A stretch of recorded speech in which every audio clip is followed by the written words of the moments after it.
We know. You can get after it. Yep. You guys got mediators here now. We can Hash it out. translate if we need to. Go. Yes. Well, I'll try my best to do like a little bit of a snapshot. I mean, we met 13 years ago. She quickly got pregnant. I got locked up in jail. So then I got out right in time for my son to be born. And that was kind of like how our whole relationship started. It's pretty rocky. And then there was trust issues from some of the that whole situation that happened, me using and all that stuff, and like barriers started going up earlier on in the relationship between like certain communications and stuff. And I think we just never knew how to undo that, and it just kind of like perpetuated to a point where about 7 years in, we were just kind of coexisting, co-parenting roommates, at a point. It was just, we resented each other. We had some explosive arguments. And then that's when the first conversation of some sort of separation started. And we decided to go into couples therapy. Did probably 10 or 12 weeks of that. And then things were getting better. We thought we had some tools to work on some stuff. And, within like a year, kind of fell back into some of the same behaviors, lack of communication, not talking about stuff. It's interesting because she's kind of on the introverted side, but I share like my whole shit with everybody that like in my network. I'm like close friends and stuff. But with her, I can't talk to. You know what I mean? It makes no sense. But that's what happens. And I think it's because, like from my point of view, it's been like I'll bring something up and, she's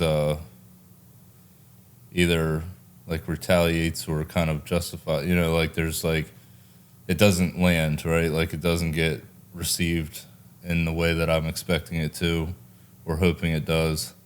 So then for me, it's like, that's no longer a topic of conversation. Like, you know what I mean? Someone like reacts negatively and then you're just like, for me, it was just like, well, I don't like that negative interaction. I'm just going to avoid that completely forever, Yeah. And then some of the times it's just like I like to know more information. So I'll like ask questions and then to him it's like I'm negative and like turning that part down or something.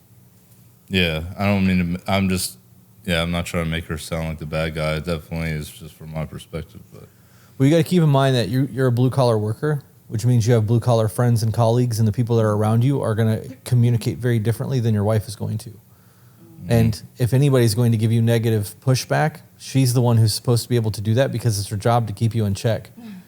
That's the reality of it. You guys are supposed to be able to work off of each other in that aspect, and the people that are around you aren't emotionally invested in your marriage the way that your wife is. So when you go to your friends and they don't give a fuck, they're going to listen to you and yeah, man, that really sucks. And they're going to placate the conversation because it doesn't change their home life. Mm. This will change your home life. So you have to find ways to talk to her that is not like you talk to the other people in your life, because she's not blue collar worker, not an inmate. Like it's a very different conversation and you have to treat her as such. We had to deal with that a little bit in the beginning. Mm-hmm. Yeah, we just didn't have the know-how to do that. And then after the year, when things kind of reached the pinnacle again where we were just like hating each other or whatever you want to call it, resenting each other, then that time it kind of led to another more serious conversation about separation or divorce or whatever. And in the process of trying to talk through that, we realized we were going to hit some speed bumps here. It wasn't going to be a clean negotiation. So then we were like, well, one of us had suggested going to couples therapy to kind of get like a mediator almost to like work this out. Not to like fix the relationship, but to like how to like leave the relationship with some dignity and not destroy each other. Mm-hmm. And then like meeting with the counselor, a different one than we used before, she was like, you guys don't need a divorce, you just need to talk to each other, because we were still very much in love with each other. It's just so much wreckage around our relationship, or, you know. But then we've kind of gone through like some cyclical form of that for the, you know, the next 5 to 6 years of our relationship. Like, we could do good for a while, and then we kind of fall back into these same behaviors. And what I think is happening is we're not actually breaking through that, like the barrier. Like we work it out. Like we, you know, we can do things better for a short period of time, and it's easier to start thinking like everything's okay, but we haven't actually healed or repaired the damage that caused that in the first place. So very quickly, those barriers of communication, and we just fall back into it. So you guys are not actually, you're just sticking your head in the sand after an argument, pretending things aren't happening? Not necessarily. I think each time it's like a different level. Like the first time was like your basic stuff. Like I hate how you leave the refrigerator door open. Like it was that nitpicky stuff. And then we got through that stuff. And then it was like a little bit deeper of it's a like level. peeling the onion back. But it's the same, it presents itself as the same problem. Do you know what actually I mean? say that? I hate when you? No. Okay. No. And then and then this time it's turned into like what we are finding out is like how much of it is way more than the stuff that we do, and part of it is like things that have happened in the past, or like a lot of it is how we were raised and like what we understand as like what love is, or how to give and receive love, or like the things that happen to us as children that like make that a sensitive area of like there's some certain things that I do. Like for him, his parents got divorced, and his mom is very much like, I will do anything, you can do nothing wrong, and if you want, I will wipe your butt for fun. And then his dad is like more like structured and like this is acceptable behavior and that's not. And then so the dynamic is any kind of like not super supportive is immediately negative. So like I'll get to the point where I'm like his dad for him, and then it's rough. Yeah, like I realized somewhere in this process that I had a need for validation that only my dad could appease as a kid. Like he was the validation I wanted. It didn't matter how much my mom loved me or, you know, embraced me or whatever. Like he was the one that I wanted to say, like, you're doing good, you're okay, I love you. Didn't really get a whole lot of that, which is like only enhanced the need for that. But then at some point, she kind of replaced my father. Like I grew out of needing his validation as much, but then I wanted her validation the same way. So like,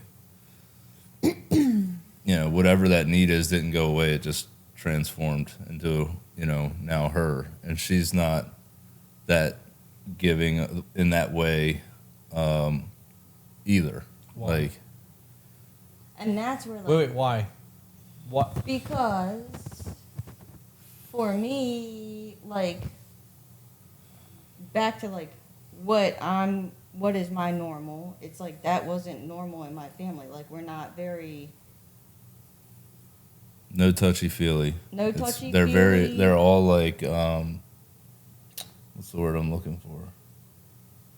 Academics. Like kind of think on it like a very, it's every conversation's like a heated debate about something that happened 400 years ago or something. Like, but that's how they don't like kind of embrace and like applaud each other or raise each other up like that. It's just, and we don't put each other down, but it's it's just like not even a thing. Right. It's like, so then for me, like that's hard to be that. And then also it's like, I don't want to be unaccepting and I don't want to be unloving, but at the same time, if there's something that like, I'm like, I need something more. Like when early on in our relationship, like he was working a ton because he wanted to be better and do better. And I'm like, we have this little baby, I'm losing my fucking mind. Like I need you home. Like he would be gone from before we woke up till like after we went to bed. And like, so finding some balance in that. So like that was, I think, the beginning of like I need something different than what you're giving me in our relationship. So it's like, I don't like, not that it's like a form of weakness, but it's like if it's not applaudable, then I have a hard. If one thing's not applaudable, then I feel like it's hard for me to be like, you're amazing. You know what I mean? Does that make any sense? And it's awful. Like, I want to work through some of it. Is your family really big on manners? Yeah. Okay, so then why can't you show gratitude and show manners? Because it's basically what it is. Right. If he's somebody that needs your validation and needs to be seen, for example, your perspective of him not being home and you needing more of him, if he was building the business that's allowed to allow you guys to live in the home that you're living in and financially support you and do the things that he's doing, you look at that as a sacrifice. Right. You're both making a sacrifice. I know that a lot of women don't want to hear this, but men don't want to be away from their family. And when we're working those long hours, the last thing we want to fucking do is get up and go to work and miss our children growing up. Right. That's never talked about. Yeah. Men don't ever go, well, I miss my fucking family, because when they're like, you work too much, what you're saying is I miss you. Right. And that makes us feel like shit. We don't want to fucking do this either. We would much rather be at home laying on the couch watching TV with you. We don't have that option because somebody's got to fucking do the shit that men are supposed to do. Yeah. So changing your perspective of that could change the way that you guys argue moving forward. Right. Knowing that you both made sacrifices, and that's part of what you needed to do to get to where you are now. And if your life is good now, then that's just a something that had to happen. Right. But back to the giving gratitude and showing appreciation, that's small things. And it's not a matter of you're amazing. It's, hey, I noticed you took the trash out. Thanks. Right. Like, that goes a long fucking way. And it didn't have to force that. It's manners. No. Sometimes it would come down, and I don't want to make it sound like I'm criticizing her because she's gotten better with this stuff, but like, if I make a coffee, I make her a coffee, or at least offer to make her a coffee. If she makes a coffee, she just makes a coffee and goes sits down, and it would drive me crazy. I'm like, why wouldn't you at least ask, or something like that? It's like, even like small gestures like that is like where I would feel some sort of gratitude for, And it seems to me, though, from what you're saying, Chelsea, like you were brought up in possibly a household that acts of service and acts of love were not really a thing. So she can't do what she was never taught. Right. And she obviously can't do for you what she doesn't know you need. Mm-hmm. So if you haven't talked about, like, hey, it might be nice if, like, we had a coffee together kind of thing, like the things that would make you feel more validated as a man, being shown more gratitude for the things you do. Like, she can't do anything she doesn't know that you need or want, and she was not raised to do those things. Right. So she's learning to walk too. At the same time. And there's also a mix of like when I would try to bring it up, not knowing how to address it in a way that like didn't make her immediately defend herself. Yeah, and we discussed this earlier, that Mm-hmm. we both have very similar pasts, and that we are inherently like aggressive, combative. You're going to have to hold that microphone if you're going to be talking. It's got to be close to you. Have that in women that were independent before they met their men. It's very hard for us to not continue to do that and to not be aggressive and combative and trust a dude, because we've been doing everything for ourselves. So she's still battling with that part. Yeah, I think the dynamic of our relationship in general is very much like she doesn't need me, but I need her.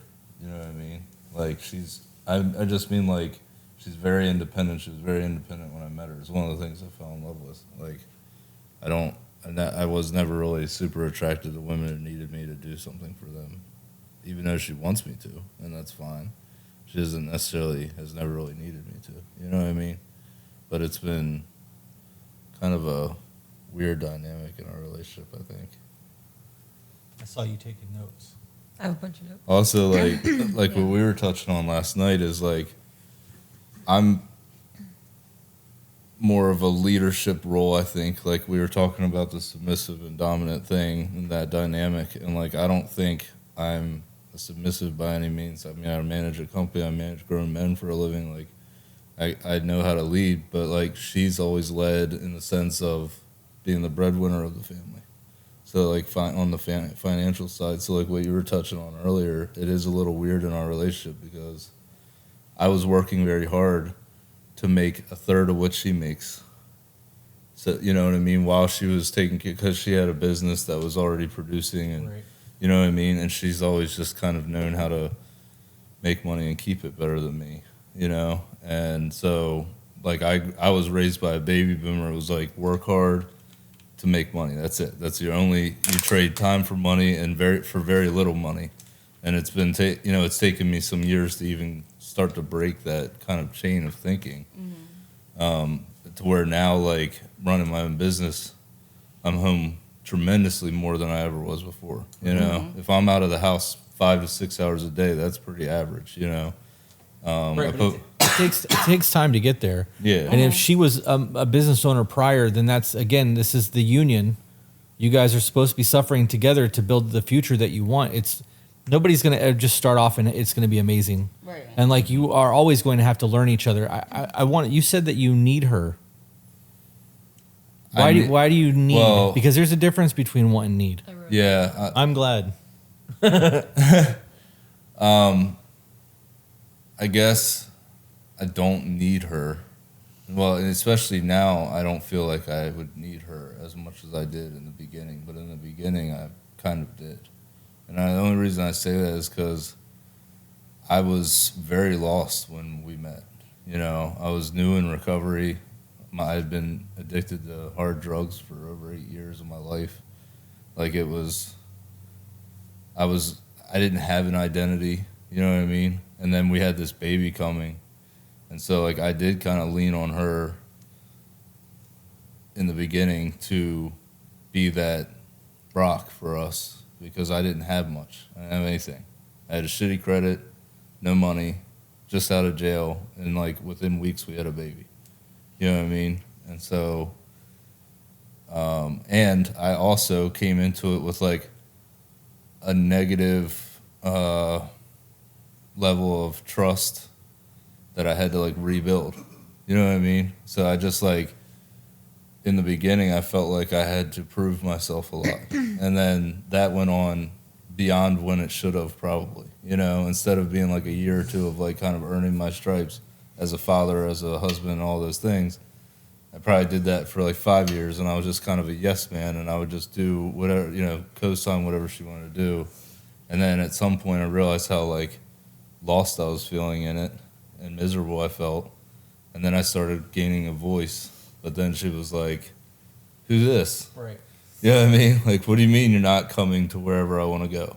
Like, it was like even little stuff. Like, I want to go spend, you know, the day with my friends in Southern Maryland. It's like, you know, for me, it sucked. It was like an hour drive, hour and a half drive. We're there all day. I don't know anyone. I'm in someone else's house all day. Right. So, like, at one point, I was like, no, I'm not doing that. I'm not spending my Saturday like that. And she's like, wait, what? You know what I mean? Like, and that's where, like, things started to change in the dynamic of our relationship and stuff. But it is kind of like a strange, because I didn't come, like, if I met a woman today, it would be a whole different dynamic of starting a relationship. You know what I mean? Like, I have strengths. I know who I am. You know what I mean? Like, I have some self-worth. But I started in a negative bank account with her. And, you know, just as much as, I guess I don't know that I needed her, but she was an integral part of me becoming who I am today. Do you want to touch on the need versus want thing?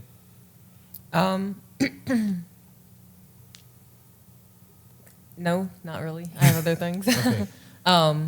But in regards to that need versus want thing and everything that you guys had to go through in the beginning of your relationship and this development that you went through, do you feel like there's a kind of like power imbalance or like a worth imbalance due to those things? Yeah. Definitely a power struggle. We were touching on that last night.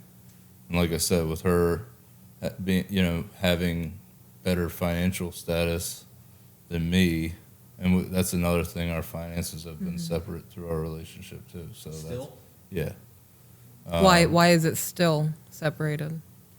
Well, you guys when are we got married. married, Okay. we discussed it, talked about, we even opened joint bank accounts, things like that. Like, we were going to do it. And then we both kind of, I think, just felt uncomfortable and just, like, left the conversation, never revisited it. And it's just been, like, you know, 12 years of that, 10 years of that. And so for me, like, part of it is like still back to the I want to be okay no matter what, right? So like,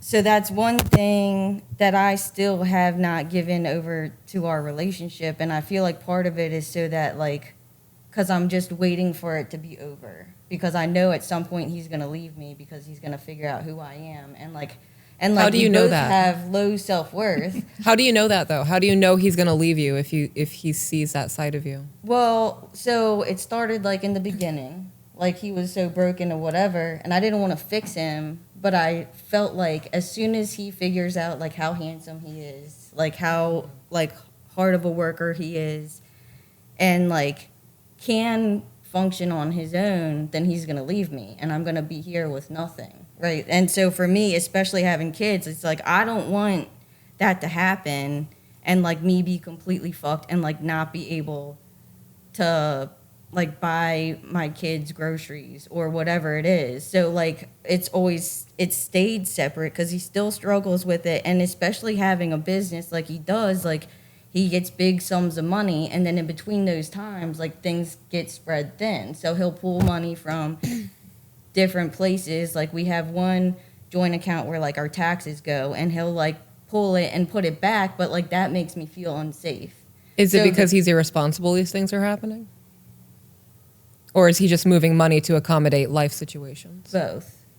You Okay. could A say little. both. Okay. Yeah. So before I get too far away from, or before we get too far away from the conversation, you said that if he starts to see himself the way that you see him, he's going to leave you. Mm-hmm. 5 minutes ago, he was just talking about how much he has changed from the beginning of you guys' relationship. Mm-hmm. So it sounds like he's getting to that point, Mm-hmm. and he hasn't left you yet.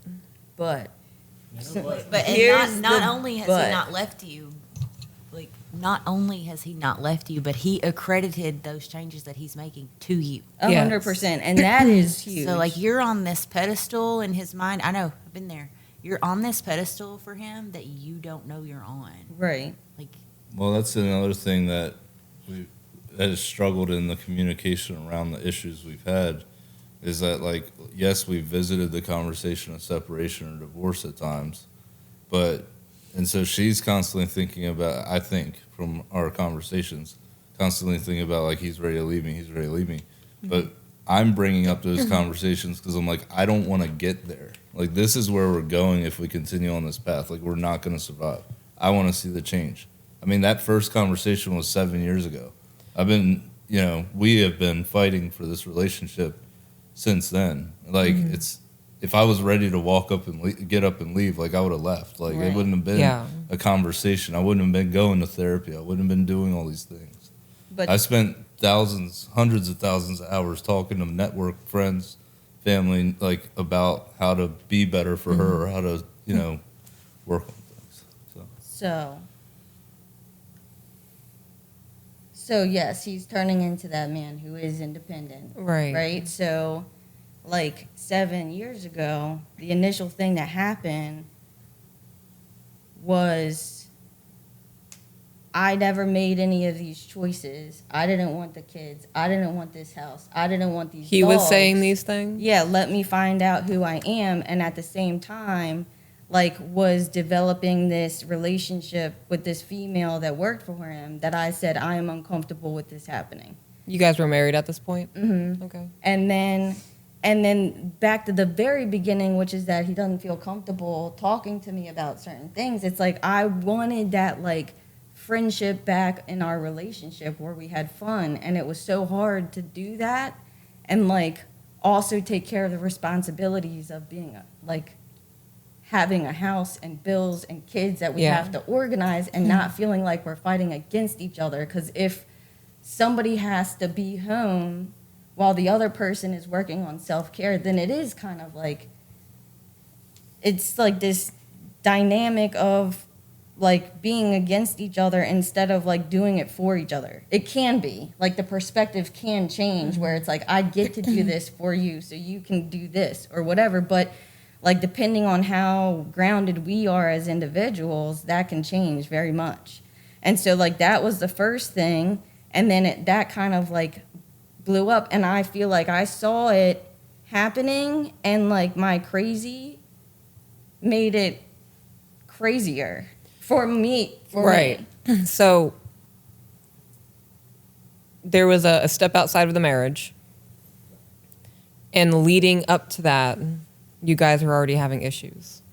Yeah. It And- wasn't. Well, yeah, we're having issues because the first round of therapy was before Mandy ever worked for me.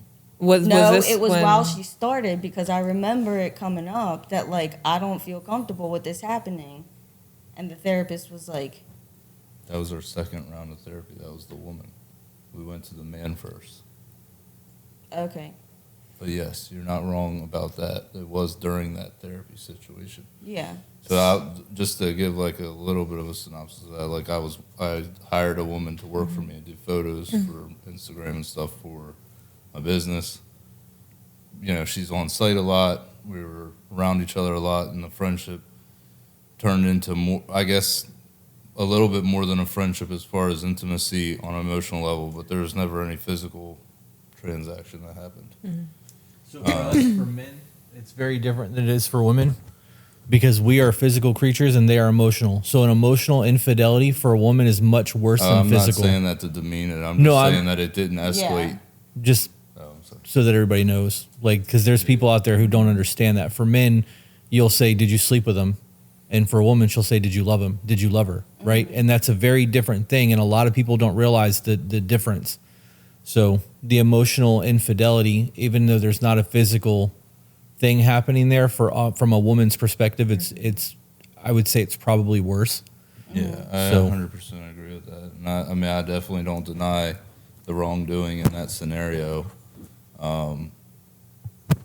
And then just to give the full picture, like since then, that was, 3 years ago or something now. something.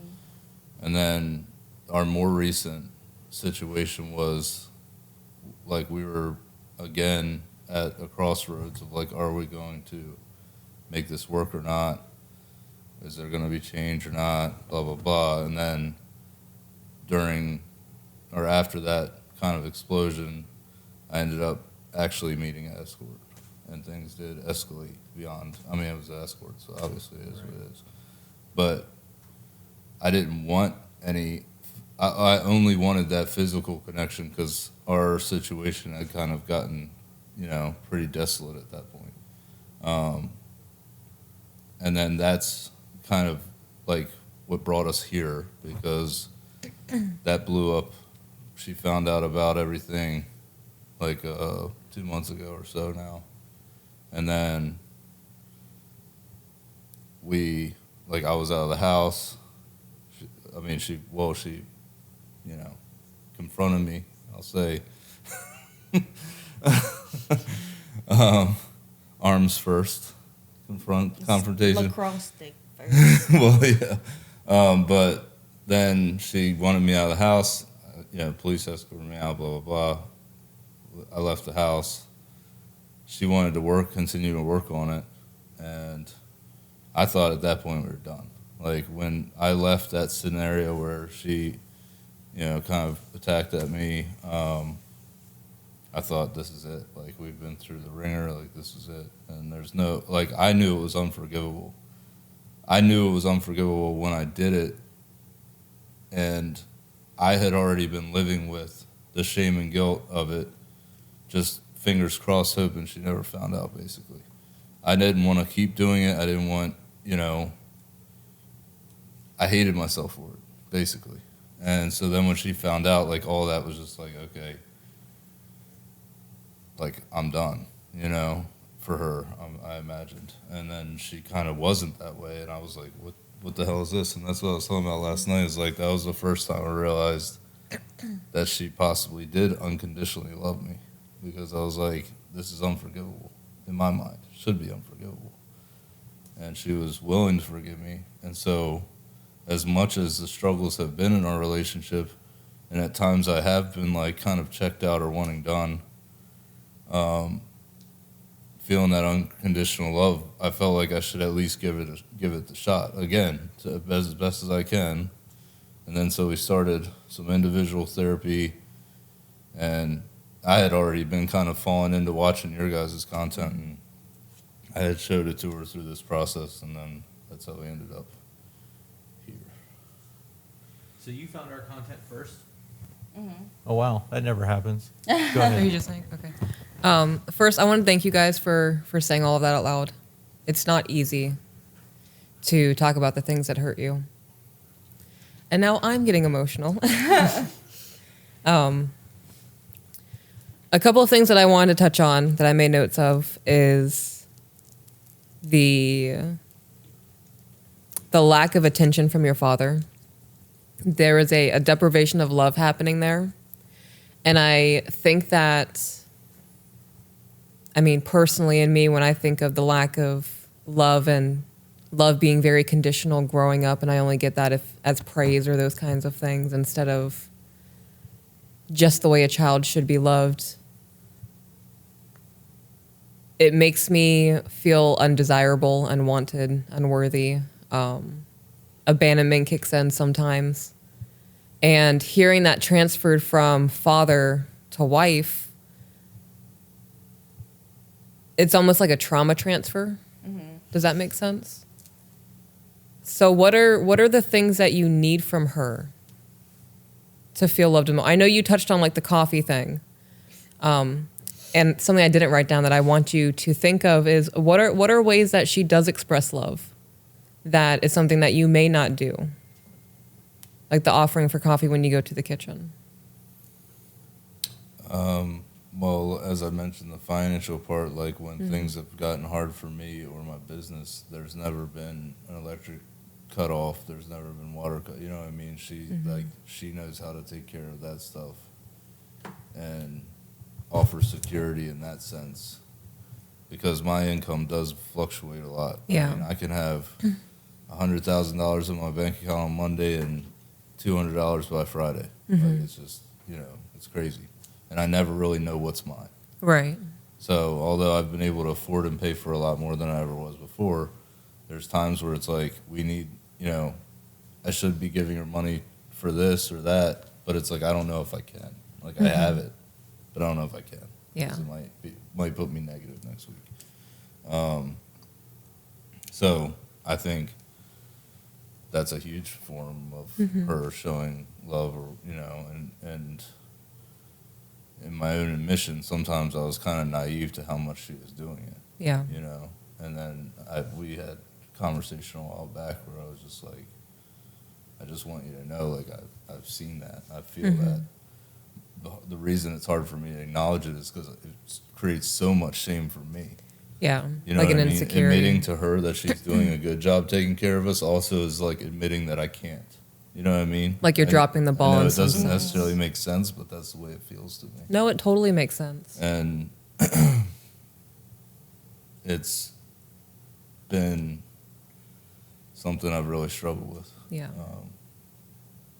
And it's not because I don't think she should make what she makes.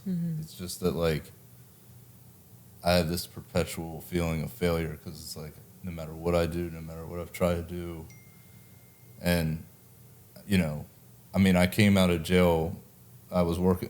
My dad offered me a job back after I got out of jail, starting at $10 an hour. At 23 years old with a kid. Like, I worked my way up again from the bottom, but he never really paid me what I was worth. I'll just put it that way. I mean, I did go up in pay while I worked for him, but then when I started my own business, things started to change for the better. But there was still a time, like when I first built my business, everything was going back into it, trying to build it. I didn't take out a loan until I bought the first company van. Like, I had every tool, everything was bought with self-generated money. Which she was supportive of. But it's just like, yeah, I don't even know where I'm going with that, but it created a lot of issues with us financially and a lack of security for me, even though I knew she was like a security blanket at the end of the day. I also didn't know, because our finances weren't combined, I didn't really know how much strain or how much she had to take care of us. So I was always in a panic about it. Like, I was always thinking, like, maybe we're going to fail. Like, you know what I mean? And that was a lack of communication. We didn't communicate about the financial part either, you know? Unless money was missing from somewhere that she could see, we didn't talk about it. And even that, it was like, did you take $5,000 out of the personal account? Well, yeah, but I had to make payroll, but I'll put it back next week. You know what I mean? Like, so our communication between that's been very few and far between. So it's like, I don't know if knowing what she had would have affected that feeling at all, but I know that it's probably not helping because, and not that I need like her money, but like, again, even though I know she's always taking care of everything, I don't know how. I don't know how bad of a spot it's put her in, or how, you know what I mean? It's like being left in the dark. Yeah. And so she's never made me feel like, as much as I talk about the feelings of this financial thing, none of it's ever been from her. Like, very few and far between has it ever even come up as like a negative thing from her mouth. But I have enough of it, self-talk, for this whole room. You know what I mean? And for me, like, that is how I show love. Like, my family is not intimate. Like, even when all this happened, I realized how much our family dynamics impact who we are. Because, like, when all this happened, like, when I found out, like, I was scared to talk to my friends because, like, my closest friends were really close with that girl. And we were friends for a long time. Messy stuff happened. So, like, that part is weird. And I wanted to call my family, but they're fucking crazy. Like, they're fucking crazy. So my initial thought after I found out, was to go beat them up. So I got in trouble legally from that. And then when my family found out, like, I only told my mom, and I waited like a week because, so I'm one of 5 kids, and they're very Italian, and like, you don't mess with us or whatever. So, and that is how we show our love, by like fucking people up who mess with you. But we don't say we love you. We don't like do acts of service. Our way is making sure that you are taken care of and you won't physically be hurt or taken advantage of. And so, like, I finally told my mom because I felt so alone, and I'm like going through all this stuff, and I don't want to call her and be like, hey, I'm in jail, and her have no idea, or like my kids be like, Daddy hasn't been home. And so I was like, you cannot tell anybody because they're crazy. And immediately my dad's like calling me about, or like texting me about stuff, like, you gotta like figure out how to like move cash out or something so you can hide it if you guys get a divorce, like all this stuff. And I'm like, I don't want to do that, because if I'm saying I want to work on our relationship and build it on trust this time, if I'm saying that and at the same time my actions are to like hide things from you, that's not what the fuck I want. You know what I mean? And then, so that was that. And then the next day, and then everybody, my other siblings, this is how they work. It's like my parents will call them. They'll be like, act like you don't know anything, but then, like, this is going on, so ask about it. They all randomly start calling on the same day. Right, and it's always like, well, they didn't tell me much. Like, I don't really know what's going on. But so then I was like, felt betrayed about that, because my mom literally was like, I promise, like, I understand why you wouldn't want to say anything. Then the next day, his truck happens to break down because somebody put some liquid in his gas tank. And my family, nobody will say anything. So it's like my understanding of like love and like vulnerability and intimacy is like non-existent. So I feel so sad because this is very much something that I have to learn how to do. Like, learn how to let him in, or like learn how to let him know that like I love him, because I don't want anybody to be able to take that away from me, because that is weakness in my family. You know what I mean? So the original question, like, how do I show love? like I show love. Like I've always wanted to work really hard because most of the time, even in like friendships, the reason why people can't do things is because like I can't afford to go to the movies tonight, you know? And I never wanted somebody in my circle to feel that way. So I would like work a ton so that things could just be taken care of. And like he's saying, like,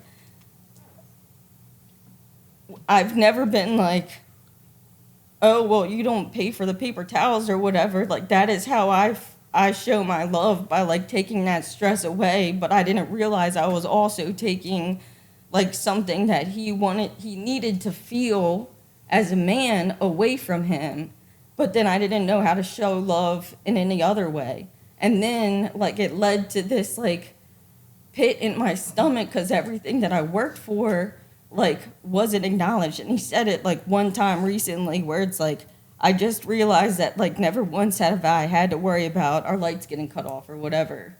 And like, and that's all I've ever wanted to some degree for a long time, which is why like all this other stuff made me so sad, because it's like you say you work so hard for our family, but you're not doing that necessarily. His thing is like big picture down the road, like we're gonna retire from this. My thing is like it's not doing that or whatever. And so like I didn't understand like how he was working so hard because he had those friendships outside of our marriage, because like he spent all of his time. So if I'm like, if all your money and your time and your like your purpose is coming from that, like how am I the most important thing in your life, you know? And then the other stuff on top of that was just real messy. But the thing that like the emotional thing brought me to, which is the only like way that I see how all these little things add up in your life to prepare you for something. Like it gave me the tools and the time to really think about like, what is it? Do I love him or do I love like the idea of him? And so for me, like what I realized is that might be a problem for him.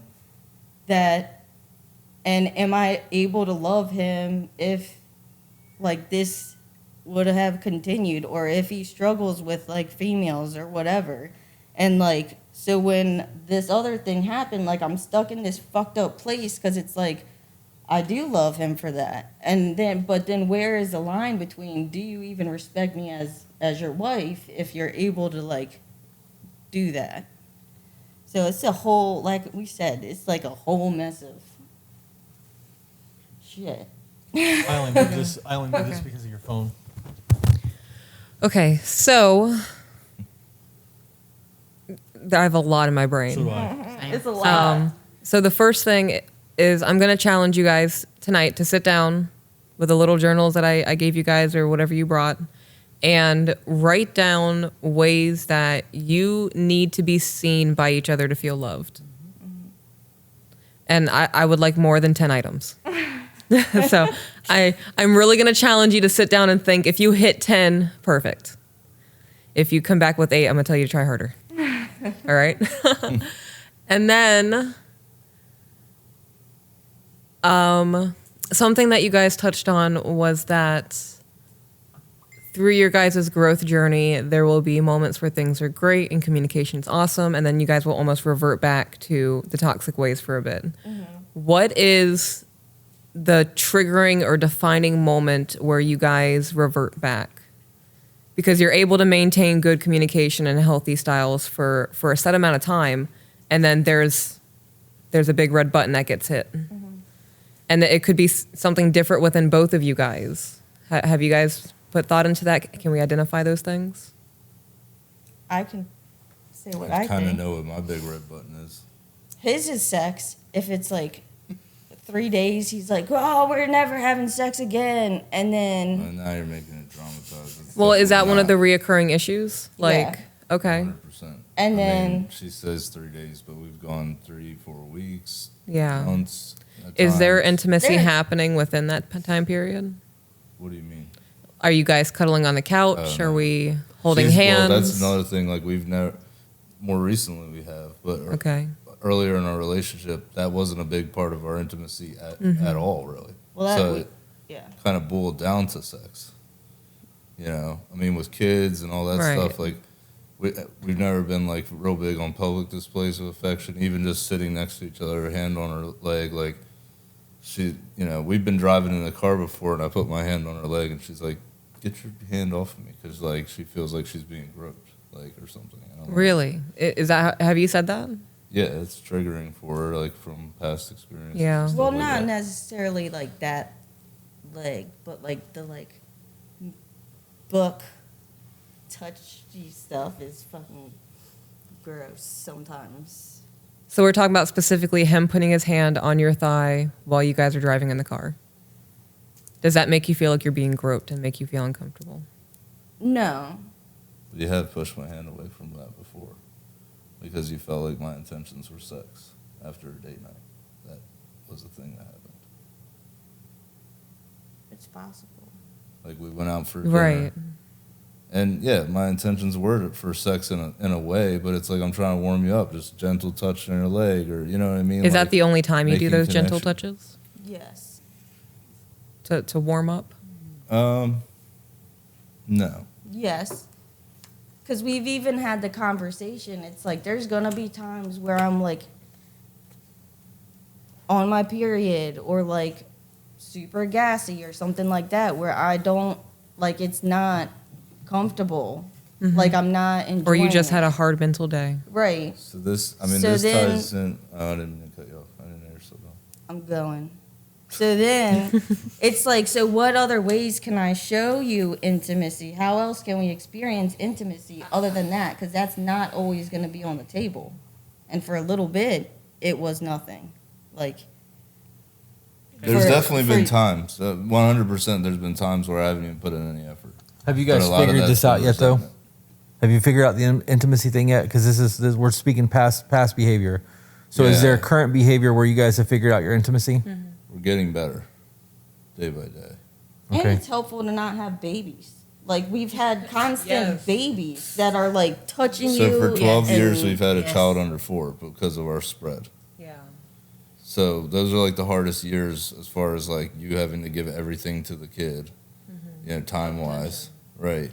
Or they're jumping on her lap. I mean, there's been times that she's so overstimulated that she didn't want my arm around her. You know what I mean? And so that's where it kind of, that's why I talk about what I was talking about. It ties into the barriers I was talking about earlier, because if, you know, 3 times in succession, she's like, "Don't touch me. I don't like that. Don't touch me. I don't like that." Or "Don't kiss me." You know what I mean? I'm going to stop. Of course you are, because Like- you've been rejected. And then and then when that happens, it would happen like from one way of touch, and then check that off the list. That's no longer a thing. Another way of touch, check that off the list. That's no longer a thing. To where it got boiled down to like, I'm like President Trump, and I'm just grabbing vaginas and like, let's go. Right. You know Why- what I mean? Because all the other intimacies have been removed. Why did it get removed? Why was it shut down so often?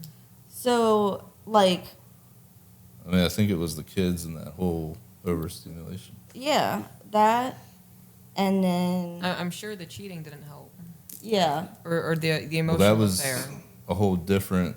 That was like years later Yeah. from when this stuff kind of started. But So I did it just think- continue and elevate, or No, it'll like wax and wane. okay? Like, I feel like, one, I'm not like a super sexual person. And then, like, he would have certain things that he would hear, but then other things, like, there are certain, like, touches. Or, like, if he, like, kisses me on this certain part of my neck, it, like, sends chills down my spine, and not good chills. Like, it's very much like it just, grosses I her out. still, like, I'm like, yeah, and it's just like this complete barrier, and he feels that, and it's immediately like, I don't want to be touched by you. And we've had talks where it's like, this thing is uncomfortable for me, and then it'll happen again, and then I feel like by doing that, it's like I'm not even like you're not hearing me and how I need to be touched or not touched. So then sex just turns into like something I'm providing, and like in my whole life, like I have never had a healthy relationship with sex. Like it's always been to get something, or like just to get by for the night, to have somewhere to stay. Like it has always had this like messed up feeling. So for me, it's never been a form of intimacy. So for it to be so important for him to feel love in that way, and like so not not intimate for me, like the intimate part is sitting next to each other, or like if we're in a public place, like just putting your hand behind my back when we're like with friends or something. And then so if I'm not getting that, then like I'm not really like, I want to jump your bones right now, because like I feel like I've been getting shut down like the whole day, or like I'm not like pretty. Like there's times he's always like, you're the most beautiful person in the world, like why wouldn't you think that I love you? And I'm like, but with like other females or whatever, it's not just about other females, it's just about being seen. It's like, oh, I really like that shirt, or like, oh, I really like your hair today. And it's like I didn't get that, so I felt like I'm just like this thing, not this thing, like this like, all right, you're pretty, we all know that. Or like, I know that. You're not getting recognized. Yeah. In a sense. Yeah. I get that. I get that hurt. Yeah. I haven't heard nice outfit in the last month and a half, and every time we go out, somebody else might get a compliment. So I get that. Yeah. I did want to touch on real quick, so you just elaborate a little bit on how sex is not a fun thing for you. Yeah. So, well, before you jump into that, I want to challenge your thought process a little bit into maybe why you're uncomfortable with the intimacy that he's seeking, and not just sexually, but the physical touch and those kinds of things. I would think that discomfort and trauma is more derived from the things you had to do for survival and lack of it being presented in your childhood. mm-hmm. Because you're not just having moments of, oh, I didn't like that. Your body's having a visceral reaction to things going on. Have you put time into processing the decisions that you had to make and the positions you had to put yourself into? Like more recently, and I think this is why we're like so kind of in a awful situation, but like a beautiful place, because it's like we're finding out, I mean, who like wants to unbury like 13 years of stuff and beyond, like how all these other things have like led to these people that we are. I don't know. Because of we've kind of reached a point because of everything we've been going through that it was like, there's really nothing left to lose at this point. Like, we might as well put every fucking thing on the table, you know? And I think as humans, you know, in our society or whatever, we're all kind of guilty of like, you know, when I would start dating someone, I'm not going to be like, yeah, I've been with 27 women, like on first date. Right. You know what I mean? Like, you shelter that. Like, you don't want to be like, you kind of want to like give them the best version of yourself, like the highlight reel, right? And like, the problem is, it's kind of ass backwards of where you should start. Like, now if I was to start a relationship, I'd be like, here's all my bullshit. Do you still love me? Because if you do, then we're good. You know what I mean? But like, instead, it's the opposite, right? And like, so through this process and through trying to talk through some of this, like, we've kind of gone down the road of like, what has happened in your life? Like, what has your sex life been like before a relationship? And actually, because we never really talked about it. Really? So you really haven't disclosed much of what you... Now we have touched on it, right? Little things here and there, but no, not significantly. No. So little things here and there. So if this were an iceberg, are we still like above the water with the information that you shared with him? We're like to the point where you get enough to where it's like spitting out. Okay. You know, like you know too much about iceberg, I think. Well, like where it started, right? for me, like, or, you know, this is in the first year or two. She came home one day, like the pillow's propped up on the bed. She's like, "Were you fucking jerking off?" And I'm like, "No, it wasn't. What are you talking about?" She's like, "Well, the pillow's propped up on the bed." And it became this whole thing, like a whole argument. I'm like, I wasn't fucking jerking off, at least not there right then. You know what I mean? But I didn't, like, to me, I didn't think it was an issue. But now all of a sudden it's an issue. And now it's something again, another barrier where it's like, now we don't talk about that. So, like, masturbation's off the table. We never talk about that. Why? Right.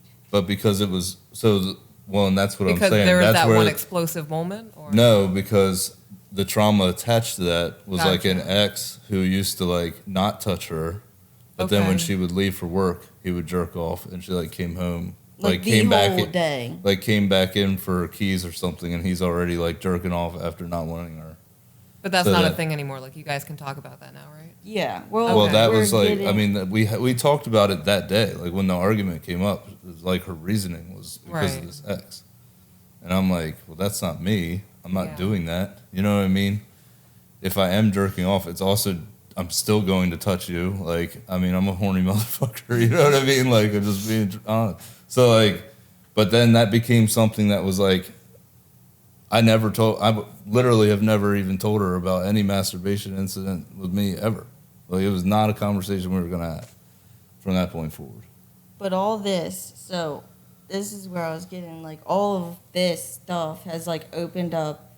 Like, I never even realized that was my relationship with sex. I didn't realize, like, how much I was, like, putting off this thing for him to not feel comfortable with that, and how much it was affecting our relationship, because it really did. So, like, from all this happening, all this stuff happening, it's like we're starting to talk about the things and, like, get a little bit deeper. That's why I feel like it's like to the iceberg where stuff is like spitting out a little bit, because I don't even know what that metaphor means. because it's like deep enough for Where is that on the iceberg? it's like there's the iceberg Halfway? maybe like halfway. Let's do a percentage. You guys. I How understand much the of the percentage. iceberg is still under the water? Like 3/4. We'll say I half. feel like You guys are 13 years into a marriage. Yeah. You hear how disconnected you guys have been for the last Yeah. 13 years? Uh-huh. You guys need to start dating.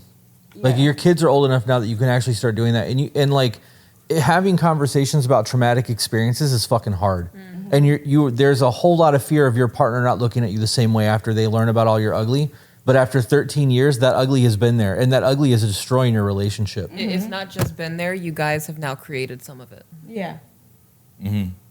There's a whole lot of conversations and learning each other's past that needs to happen. I have so much that I want to touch on. I've been letting you guys talk because I don't want to like stop the flow of information, but There's still a lot to go through. right. Well, you guys, you clearly Still have have the whole weekend. You guys clearly have a lot of shit that you need to work through, but your communication is non-existent. And if you can't talk to each other, this isn't going to work. Right. And like, there's things just in watching the two of you talk to each other right now, there's nitpicky things that are happening in casual conversation that has to stop.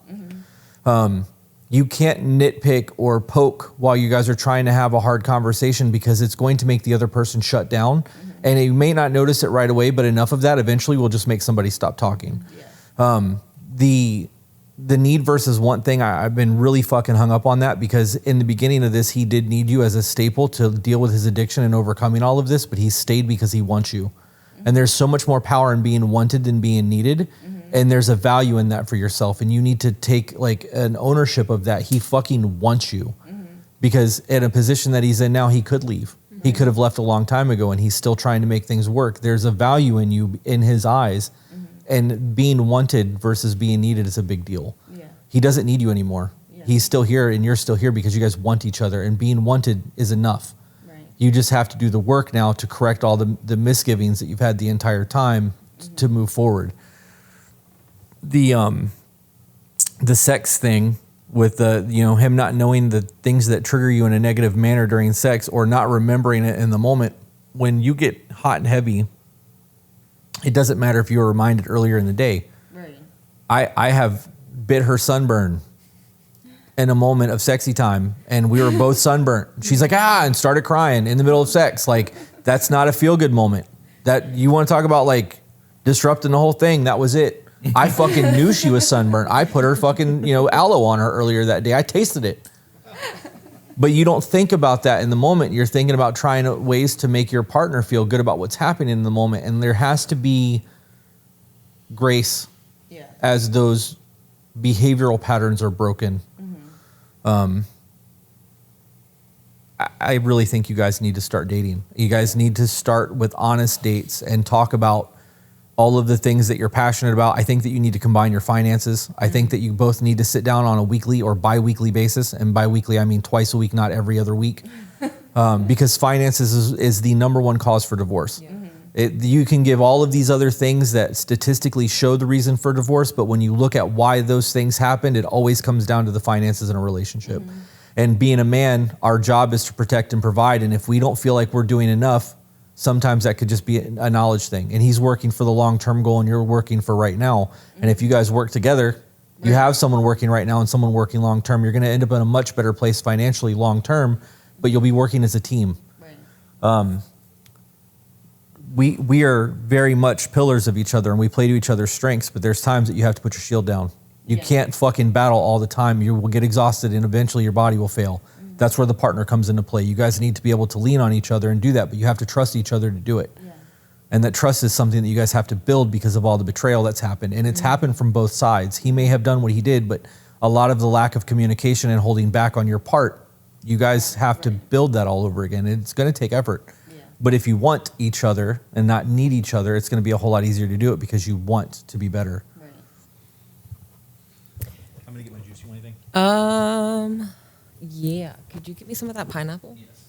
Hey, babe, wait. Oh, okay, plate. Thank you. I want to touch on your fear of abandonment. Oh, my eyeball. Your eyeball just went so long. Huh? Your eyeball went so long.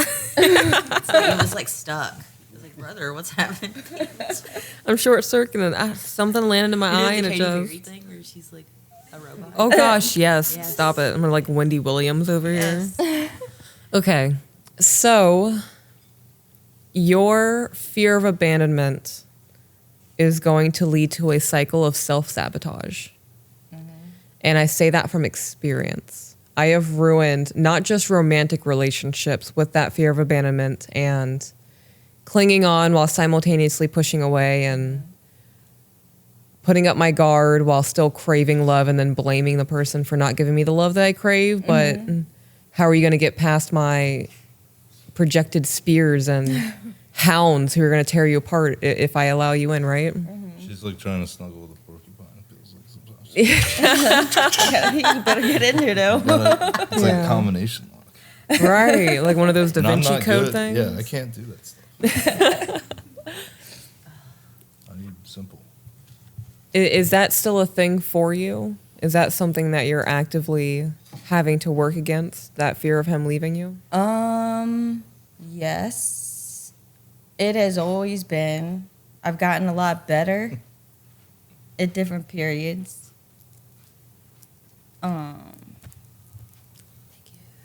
Yeah, but it's definitely something that is like a constant, non-natural thing that I have to like work on. Non-natural. Why do you say non-natural? Because it doesn't come like innately. I don't know how that like Means, what like, that she has to looks like. Be conscious about it, or she will fall into like it's her natural is like pushing me away, right? Or, Yeah. Yeah. So you have to establish new behavior patterns. I still don't understand. Okay. Like everything. What were we talking about? Where it's like you have evidence that it works out, and that like reinforces the faith that that's gonna be the case, and like. I feel like I've had reinforcement of the opposite, and I think That like, he is going to leave. or just right? anybody. Okay. Like this is like a fucking deep thing. How like deep? my perspective of life as a 5-year-old was that like Okay. you grow up.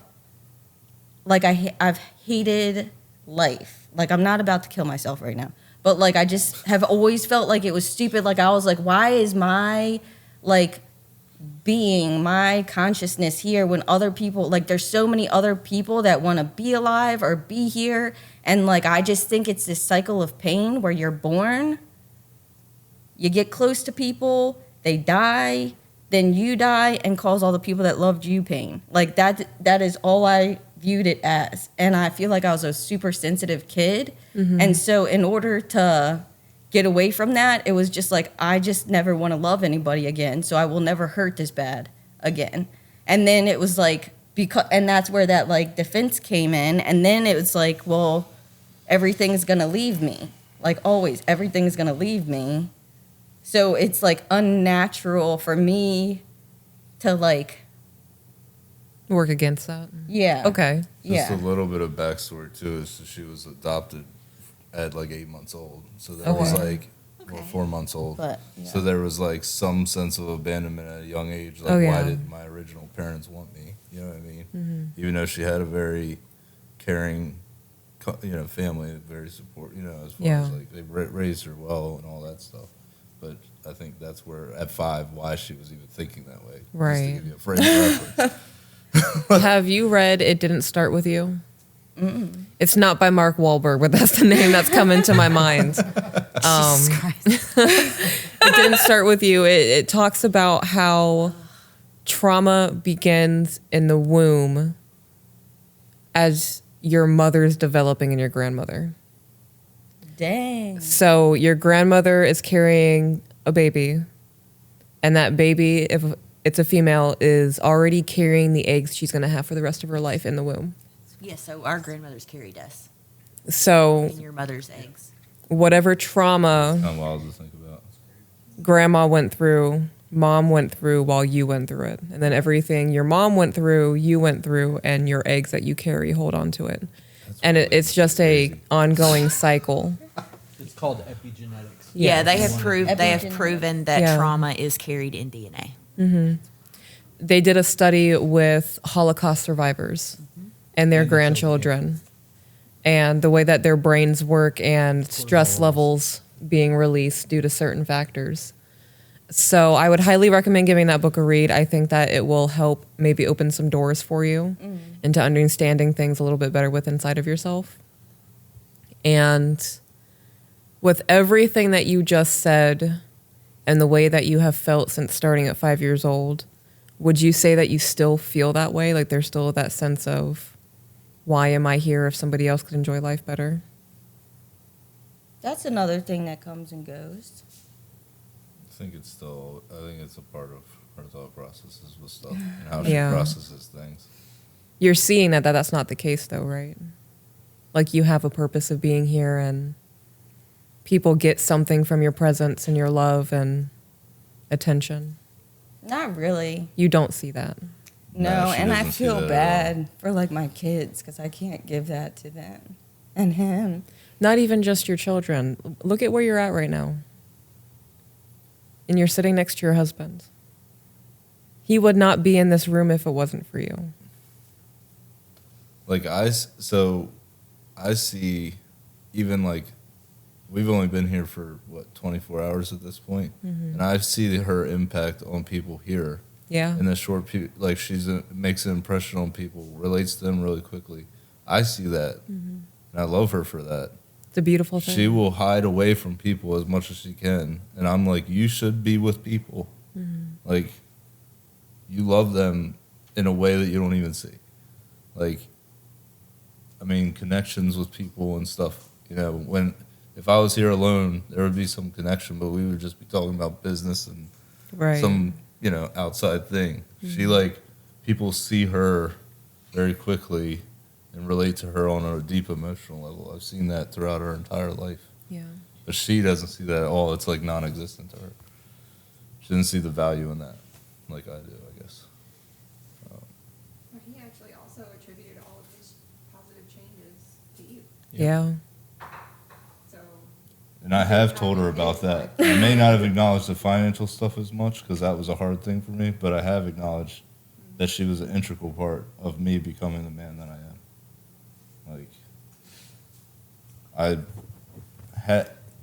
I came from a place where, like, it was too difficult to put on my shoes to go cop drugs because like I was that sick. It was almost like animalistic type survival life to like Go and go and smoke cigars. I mean, like, no, I mean, yeah, in the long run, but she gave me a foundation to start becoming the man. And by having my child, she gave me the purpose. Like, he was my purpose to get my life on track, but that was a gift from her. You know what I mean? And like, when I was in the situation I was facing 8 years in prison, you know? And she's like, I'm pregnant. And every grain in my body was like, we shouldn't have this child. I don't know if I can be in his life. And like the original conversation we had, she was like, this is the first blood relative that I'll ever have known. And I couldn't take that away from her. And then it was like, from that point forward, it was like, okay, if I don't have a way out of this, I'm going to be the best at this that I can be, you know? And then that was like the precipice of change for my life. Like I got clean for me, but also so I could be the father that, and the husband ultimately that I would have wanted in my life, you know? So a couple things. Your perspective has to shift. It's going to have to. In order for you to find true joy in life, you're going to have to learn to change your mind. Love yourself. And learn to love yourself. Because like she said, because the microphone didn't pick it up, so I'm going to reiterate it. He changed who he was because of you. There's your value in the world. And if he's leading your household and raising young people to be good people and is providing you with a blood family that you've never had before, he's doing it because of what he sees in you. Like, you guys need to believe in each other. And she clearly believes in you. If she didn't believe in you and your capability and who you are, she wouldn't have stayed past that first child. Like, and there's your moments of reminder, like, that she loves you because she's here still. You guys have a lot of trauma that needs to be worked through that has nothing to do with each other. But you can't take that out on each other. And those are the conversations of, I'm having a really hard moment right now where that just triggered this thought and I need to work through it. Not, don't fucking touch me, or, you know, I'm a piece of shit because I can't pay the rent. You know what I mean? Like, you can't. Yeah, it's, and then that's where it does really boil down to communication, because it's like, if I'm feeling not validated, like I feel like I need to be by her, instead of knowing how to communicate that, it comes out in like resentment or anger or like, you know, different, just detachment in general, rather than me just being able to have a simple conversation. But like more recently, because of some of these breakthroughs that we're touching on now, I feel like it can be an easier thing to communicate, because now it's understood that like, hey, like, I'm feeling this way again, you know, and it not being hopefully not being a personal or taken as a personal attack. But in times before, when I would try to communicate it, I didn't have that understanding to identify where else it could be coming from, so it just came out as an attack towards her. Right. Well, that's the difference between an I versus you statement. Right. I feel like is very different than you make me feel like. Right. So I would, that needs to be something that you guys need to work on. And then repairing after conflict needs to be worked on too. What do you guys got going on right now that you guys are trying to work through? Because you guys brought up a whole lot of shit that's happened over the last 13 years. Right. That's stuff that needs to be forgiven and not drudged up in a like a taking shots at each other, but only drudged up in a moment of, this just happened, it made me think about, and I'll get over it. I just want you to know where I'm feeling right now. Right. So what do you guys got going right now that you're working through? I mean, I don't want to speak for her, but the challenge that I've been facing most recently is with her history or track record, I'll say, of not being able to let go of stuff, and the incident that happened with me and the escort. And she's saying out loud that she wants to work through that, she wants to stay together. Like, I have a hard time trusting that, like, as being fact. Like, does that mean, like, it could mean two things, really. Like, this is something we heal from and develop from, and it's never really brought up in a negative way again, in a sense.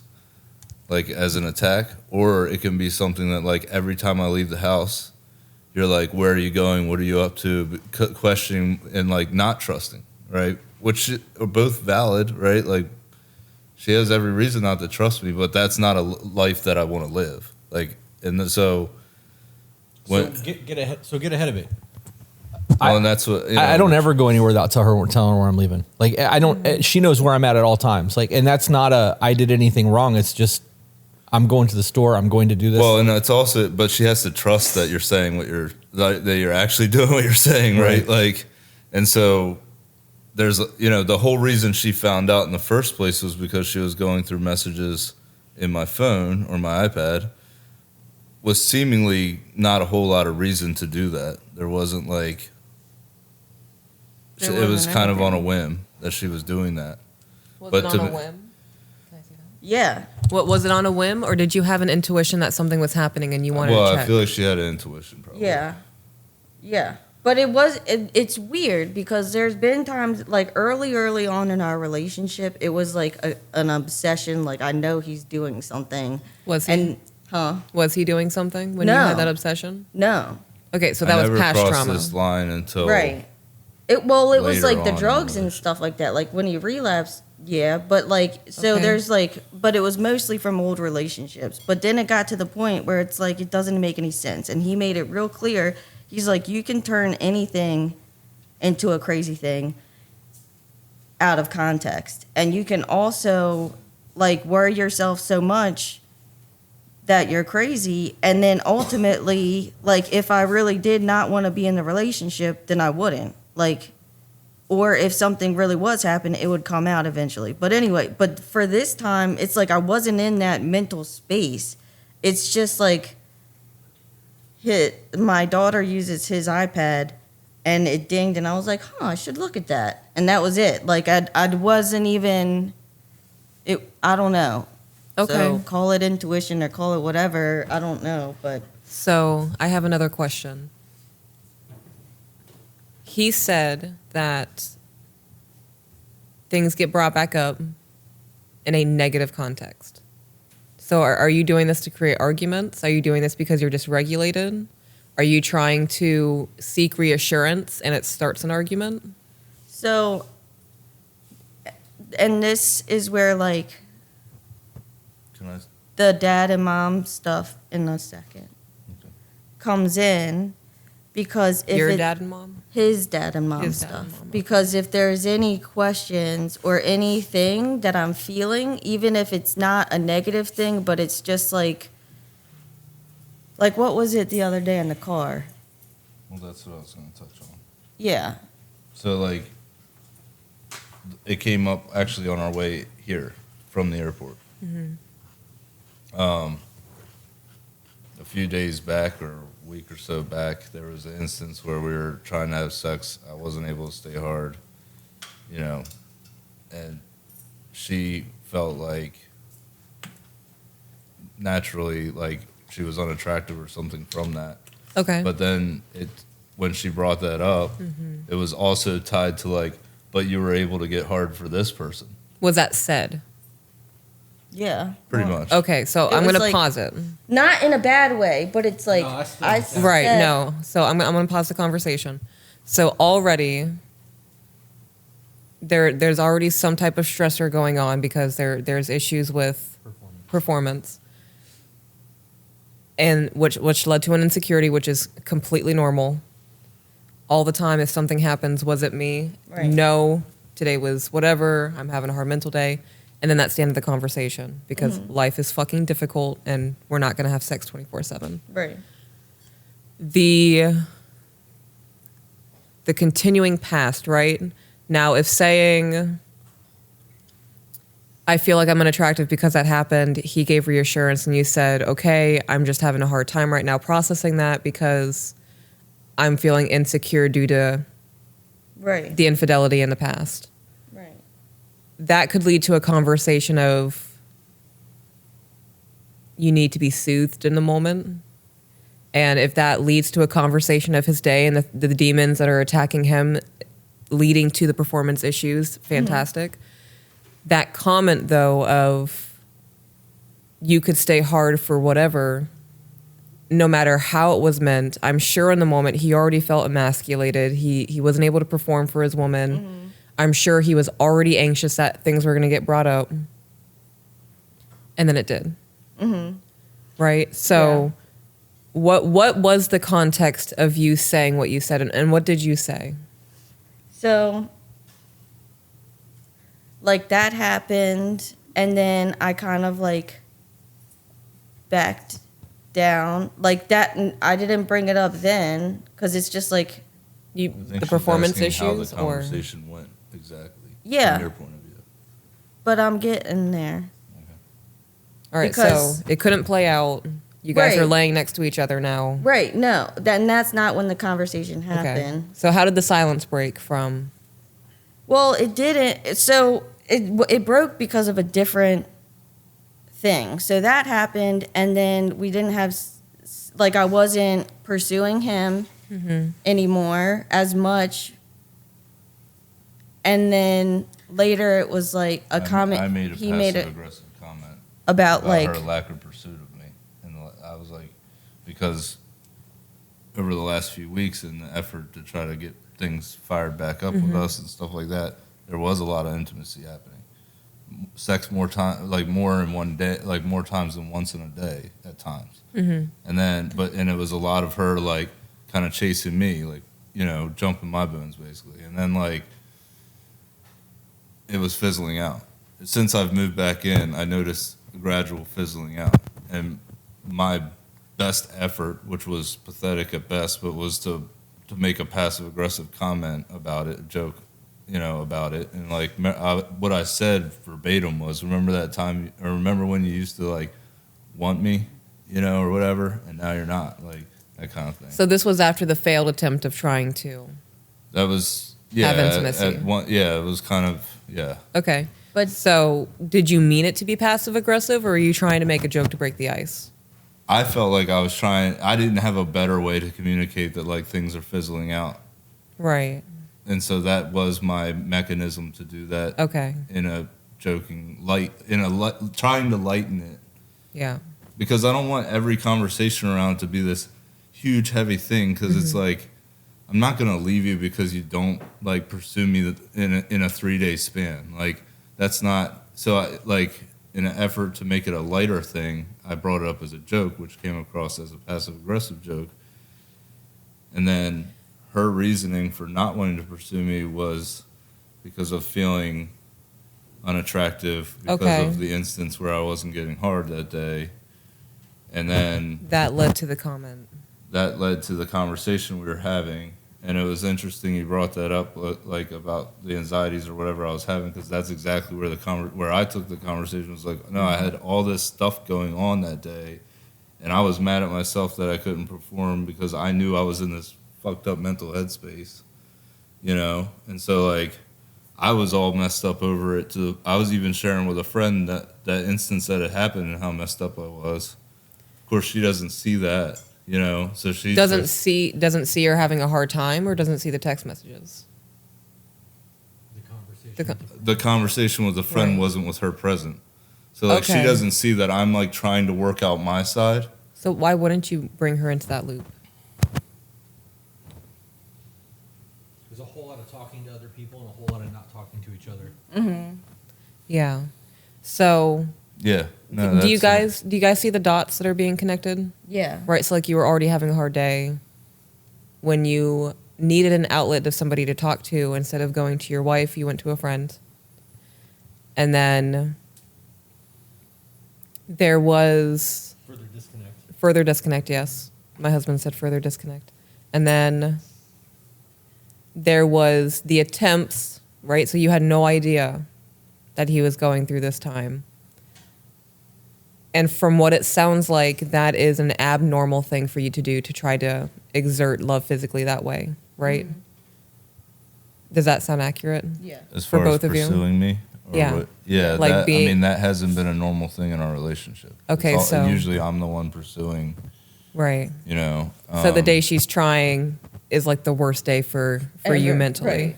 Yeah. Okay. Well, and I actually was pursuing her that morning as well. Like she was in bed. I kind of like went and like snuggled with her. And, you know, things went the way they did, and then, but I was still up in this headspace, so things didn't work out, and you know, within a few days after that is when I had made the comment, and then a few days after that is when we were having the conversation at the airplane ride.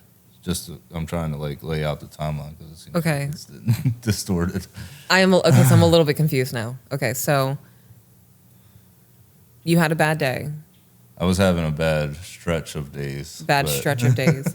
You guys tried to be intimate. There was performance issues. That was all the same day, right? Like, But you're so having, like in the last 2 weeks, I had been so I moved it back in like 3 weeks ago, Memorial Day weekend, basically. And so I had noticed a trend of less and less of her being the one to initiate. And that was kind of leading to where I had made that comment. But I also started a new job. And so, like, this is the stuff, like No, at the end of she the had- day, like, we do get there eventually. And I think that that's the only reason why we have hope in it. Because what we want in a relationship is to be, like, each other's safe space and be the one that we call when we're going through stuff. But again, that's taking a lot of work. But, like, for me, when this is all happening, when I'm pursuing him and like that happened where like he was in the space, he wasn't able to get hard or whatever. And then I'm working again. And that's another reason why we're not getting it in every day. And then he feels like this is just going back to what has been the problem every time. And I knew that this was just fake. And why are we even doing this before it gets to that point of like, you actually use that vernacular? I don't know if I would have verbatim described it like that. But. yeah, Well, but it's important because if that's important to know, because if that's not what he said and that's what you heard, that's a problem with your communication as well. Well, so in the conversations of us deciding to move forward or not with the relationship after everything unfolded, one of my concerns was that, you know, that I had two fears. One, we just fall back into the same old, which has been unacceptable, really, for us to keep going that Right. way. Or B, the other fear was that it would get worse in the sense of the distrust and everything because of my actions. So not only would we be disconnected and not intimate, but now you're also going to be questioning everything I do and blah, blah, blah, blah. So, like, if either of those was the option, I was like, I'd rather be out because I've been living in this cycle for long enough at this point. So we need to, like, dive in and figure out a way to change this or go our But, separate ways, yeah. more or less, at that point. That's when that conversation kind of. So I have voiced it in that way, but not in the scenario that we're talking about now. So a second ago, you said that you guys always end up getting there eventually, but it takes a whole lot to get to the point of coming to an understanding, and you're trying to build that trust again. During that time frame, you guys are popping shots at each other. well, And this whole conversation was like a car ride. So it's like what he did one thing where he's like, the machine wasn't working, and he's like, it couldn't be more clear. This is how the machine works. And so I took it as like, that made me sad because I feel like it makes it feel like I'm the one that's wrong, not the machine. Because it was like the machine couldn't say it more clearly. And then it got brought up like, these are the things like that make me ask you if you're grumpy. Because I feel like you're grumpy. So Well, let's talk about Right, that. because he took a shot at you. Yeah. The machine couldn't be any more clear. That's like, what part of this don't you understand? Right. So that's what I was getting at. You guys are taking shots at each other, and I don't think they're intentional. I think that you're No. just frustrated in the moment. And this is 13 years of you guys knowing each other. There's expectations that's supposed to be had of you guys. Like, you know each other's intelligence, you know each other's weaknesses and strengths. So when something like that is so minuscule doesn't like convey, there's a frustration that happens. Right. There needs to be a tongue biting that happens in the process as well. Yeah. Because you can't do that to your person. And if you guys are trying to rebuild a relationship and trust, the popping shots at each other in conflict is not going to get you there. No. There needs to be very clear, this is what I'm feeling and this is what I need to work through. and then you guys need to have a conversation about it. And it needs to come from a place of, I want to be better, not, fuck you for this. Right. Right? Yeah. So there was a moment ago where you said that she had asked a question, and it went back to, this is where his mom and dad come in. And then you had said something, and what you had said had nothing to do with his mom and his dad. And we waited too long for me to get there, and I forgot what it was that you said, but it was you basically taking the accountability from what you were saying to him and blaming it on his parents, when it was the way that you were wording the conversation. Just like him saying the machine couldn't be any more clear. It's the way he's wording the conversation that makes you feel the way you feel. Right. You guys are going to have to find those triggers, and that's what's going to have to start getting danced around. It's not hard to learn how to communicate. You just actually have to do the work to do the communication. And sometimes there's, like I said earlier, there's grace that has to happen. Yeah. If you go, wait a minute, I don't like the way that came across. Can you rephrase that? That's your grace, giving him the opportunity to correct instead of firing back. Right. Because sometimes we say shit and don't realize that what we said may have come across differently to your ears than the way that we had meant it.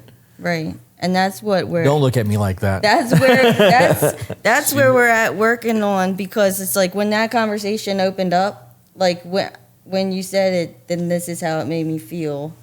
Then it blew up. Like what has happening is that like it blew up into this big thing, and then it's like wait, let's bring it back. What we're trying, the goal is to say, this is what hurt my feelings. How can we change it? Right. Or like, how can I show you love when you're feeling this way?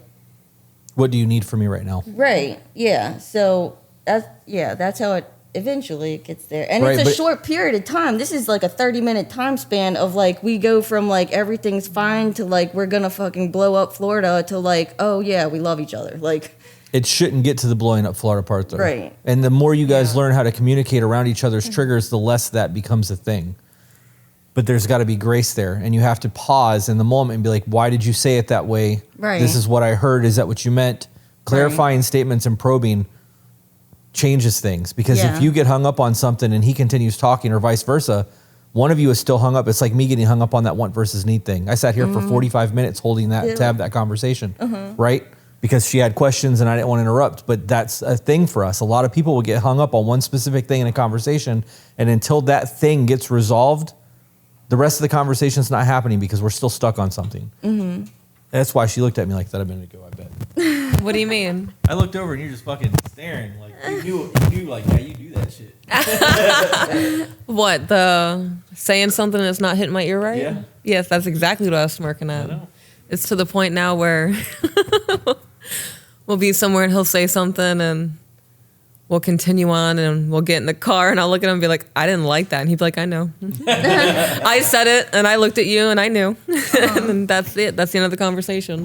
yeah. So I have a timeline question. You said you just moved back in 3 weeks ago. When did you guys? came back from Costa Rica. When did you guys book this? I think the night. Like last week. Well, is this what the is- Hail Mary? Well, what No. is Well, funny? we've been in individual therapy too. Yeah.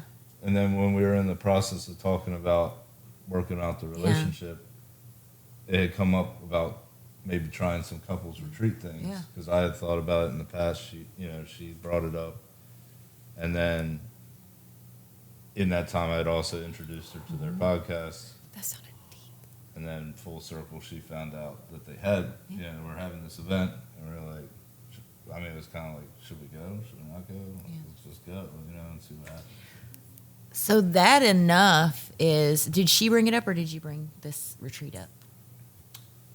She brought this retreat up, yeah. Yeah.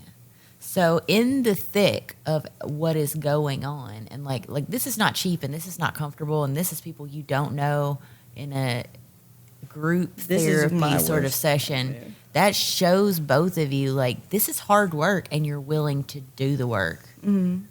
So don't discount that, and when you're doing your shots at each other and it's like, oh, they don't really care about me. No, you're working. This is really hard work that you're both willing to do for each other to save your marriage. And if you both didn't want to save your marriage, you absolutely wouldn't have gotten on an airplane from Maryland to Right. come have your balls sweat in Florida with people you don't know. I'm proud Before of we you. I'm glad continue you're with here. conversation, we cannot call this therapy. Nope. We can't say this is like therapy. We can't say this is akin to therapy, that she This lives is not next door. like therapy. We are eating cheese and talking Yeah. about our problems. This is group sharing, Group sharing. holding space for people. Yes. Good call on that. Well, the Yes. funny thing is that we especially know the power of that because our whole recovery and getting clean off of drugs is from groups of people that literally just all have the same problems. There's not a therapist in sight, Yeah. There's no judgment. you know? So this is actually, in the scheme of things, a comfortable situation for us. Not so much putting both of our stuff out on this plateau, but and then to tie it back to like, and I realize that the behavior can be damaging, but I do go to my network before I bring things to her because that's what I've been taught in recovery.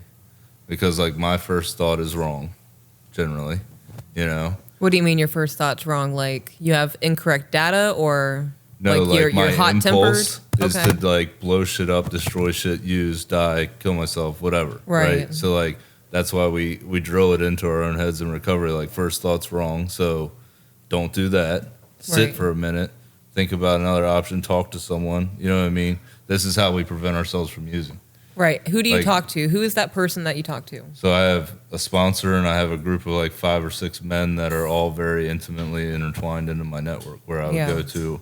And so and it has been an issue in our relationship in a sense because like when something comes up, I run it through the sifter and like because the first thing I want to tell her is going to be very damaging. So then like by the time I bring it back to her, I've gotten a better version, reduced down. But to her, it comes across like you've already come to a conclusion on this, like especially when it's a decision-making thing. Okay. And to some degree, she's not wrong. Like by the time I've run it through there, I'm like, oh, okay, this is the answer. And then I'm bringing that to her, and she hasn't had a chance to like process it with me, or vice versa. Okay. It can happen both ways, but I'm more active in my network, probably I would say. How long have you been in that network for? How long has that been? your Well, support? 12 years I've been clean. So, but And you've been together for 13 years. yeah, So pretty much your entire relationship, this is how you functioned emotionally. this is how I've handled everything. Yeah, because like in my world, if I don't do that, when I rely on my own decision making, it's usually off track. Of course, Well, it's not just gotten- your decision making. You'll be talking to your wife. No, I know, but I mean, like, okay, she says something, you know, like, for example, in that moment when she brought up the escort thing as an attack, my first thought is like, fuck this trip, fuck Florida, I'm going home, I'm packing, we're done, like, I'm out. That's first thought. Yeah. So first thought wrong, right? Right. And it's like, you know, in an instance where we're not in a car ride to an event together, I would then call my sponsor and be like, this is what she said, this is how it made me feel, like, how should I bring this up to her? You know what I mean? You bring it up to her by saying, "This is what I just heard you say. This is how it made me feel." Is that what you meant? Or this is an opportunity for you to rephrase that. Yeah, no, I'm 100% like I'm learning that, I'm understanding that, but I'm just trying to lay out like what my process has been. You know what I mean? And so then by the time, then also through that process, I'm deciding if it's even something that's worth bringing up. Everything is worth bringing up. If something makes you feel in a way that you don't like the way that it made you feel, it needs to be brought up. Period. Because you two are supposed to be in this one flesh for the rest of eternity. So if you can't come to her with the things that make you unhappy, that's a huge fucking problem. And that says a little bit about the way that you respond to things and a whole lot about your security in the marriage. I have no problem telling her I don't like something. That was a smoke detector. Things are about to get real hood in this bitch. I was about to say, are we in East Jackson? It went off last night too. Did it? Oh, It's just chirping. It means batteries need to be changed. batteries need to be changed. Um, In the house, fix that. Do that. That just derailed my entire train of thought. I apologize. I Talking don't. about reactions, security in the relationship. It's gone. It's gone. Chirp. Yep. You can have it back. No, it was such a good thought. I was piggybacking off of it. Well, then run with it. I don't remember what.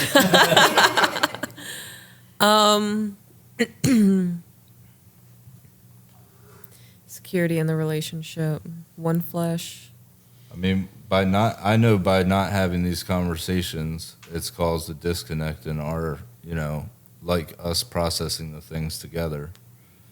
And then I guess like the reason there are things that I do or don't bring up, like I've decided, is also because of like past trauma with trying to bring things up and getting explosions. Well, it's or- how you bring it up. I got well, it. it is 100%. So what I was going to say was, with the going to your group first, you are removing the opportunity for her to serve you and to be able to problem solve the things together. If you're going to a group of 5 other guys or your sponsor and they're like, this is what you need, and you go back to her and you're like, this is what I need, you guys didn't have the conversation of how you got to what you need. You're basically just telling her what to do.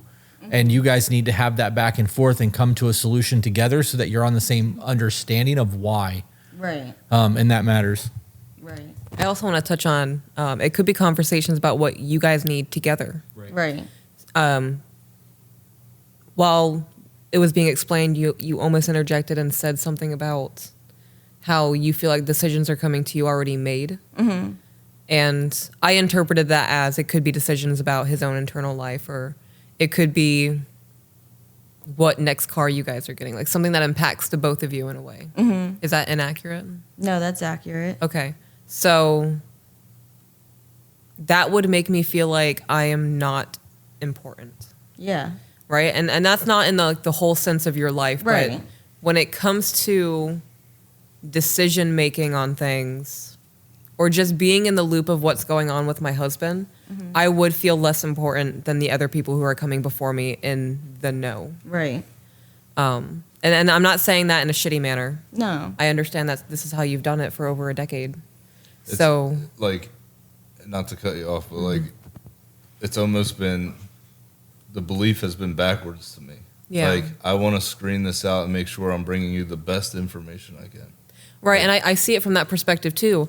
And I can see how, as a husband, you don't want to bring more to your wife's plate that will overstress her.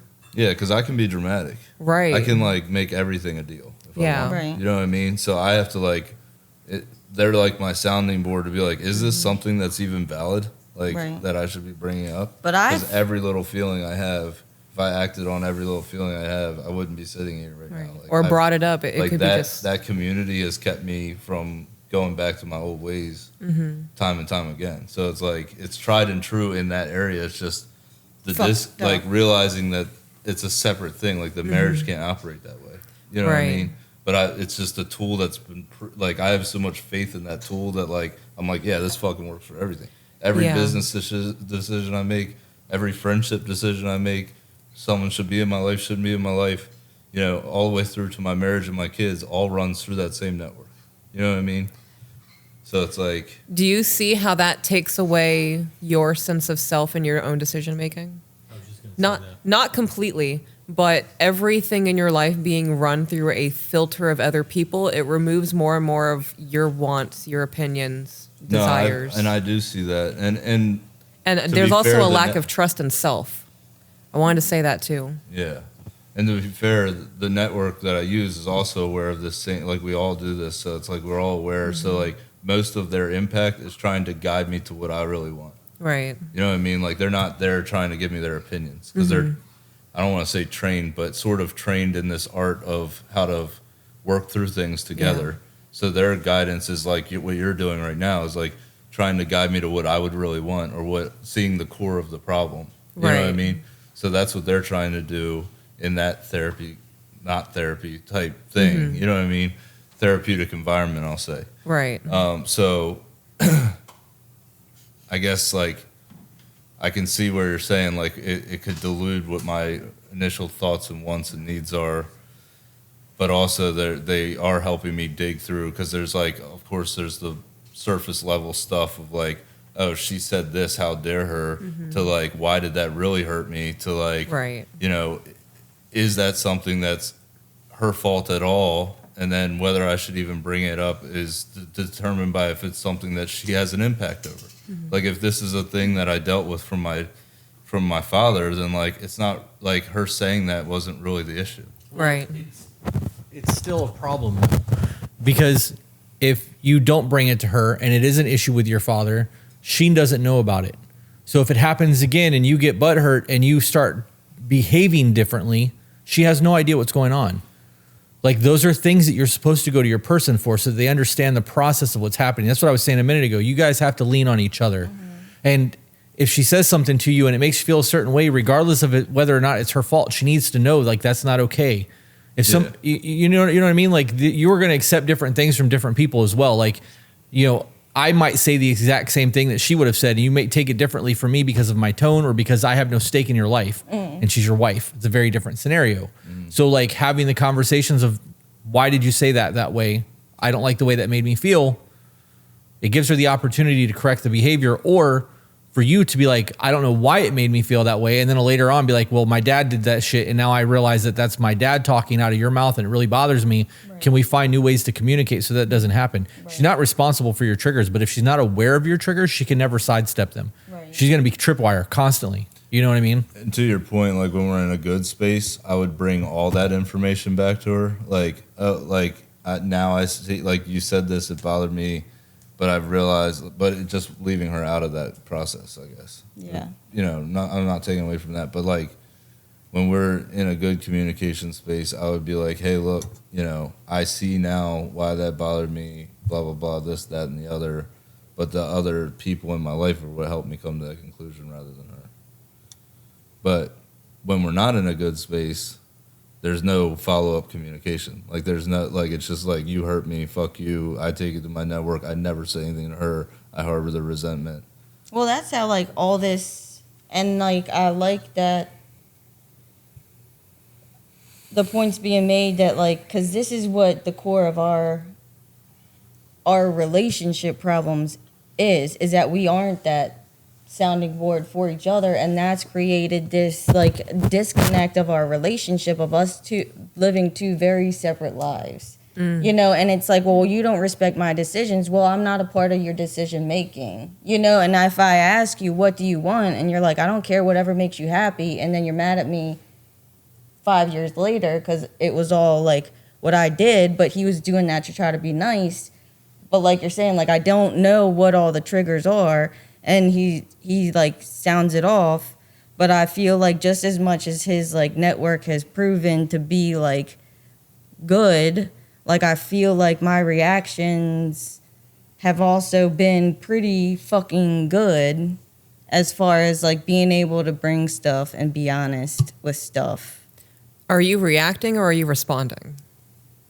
Right now? I would say within the last says stuff. month. I think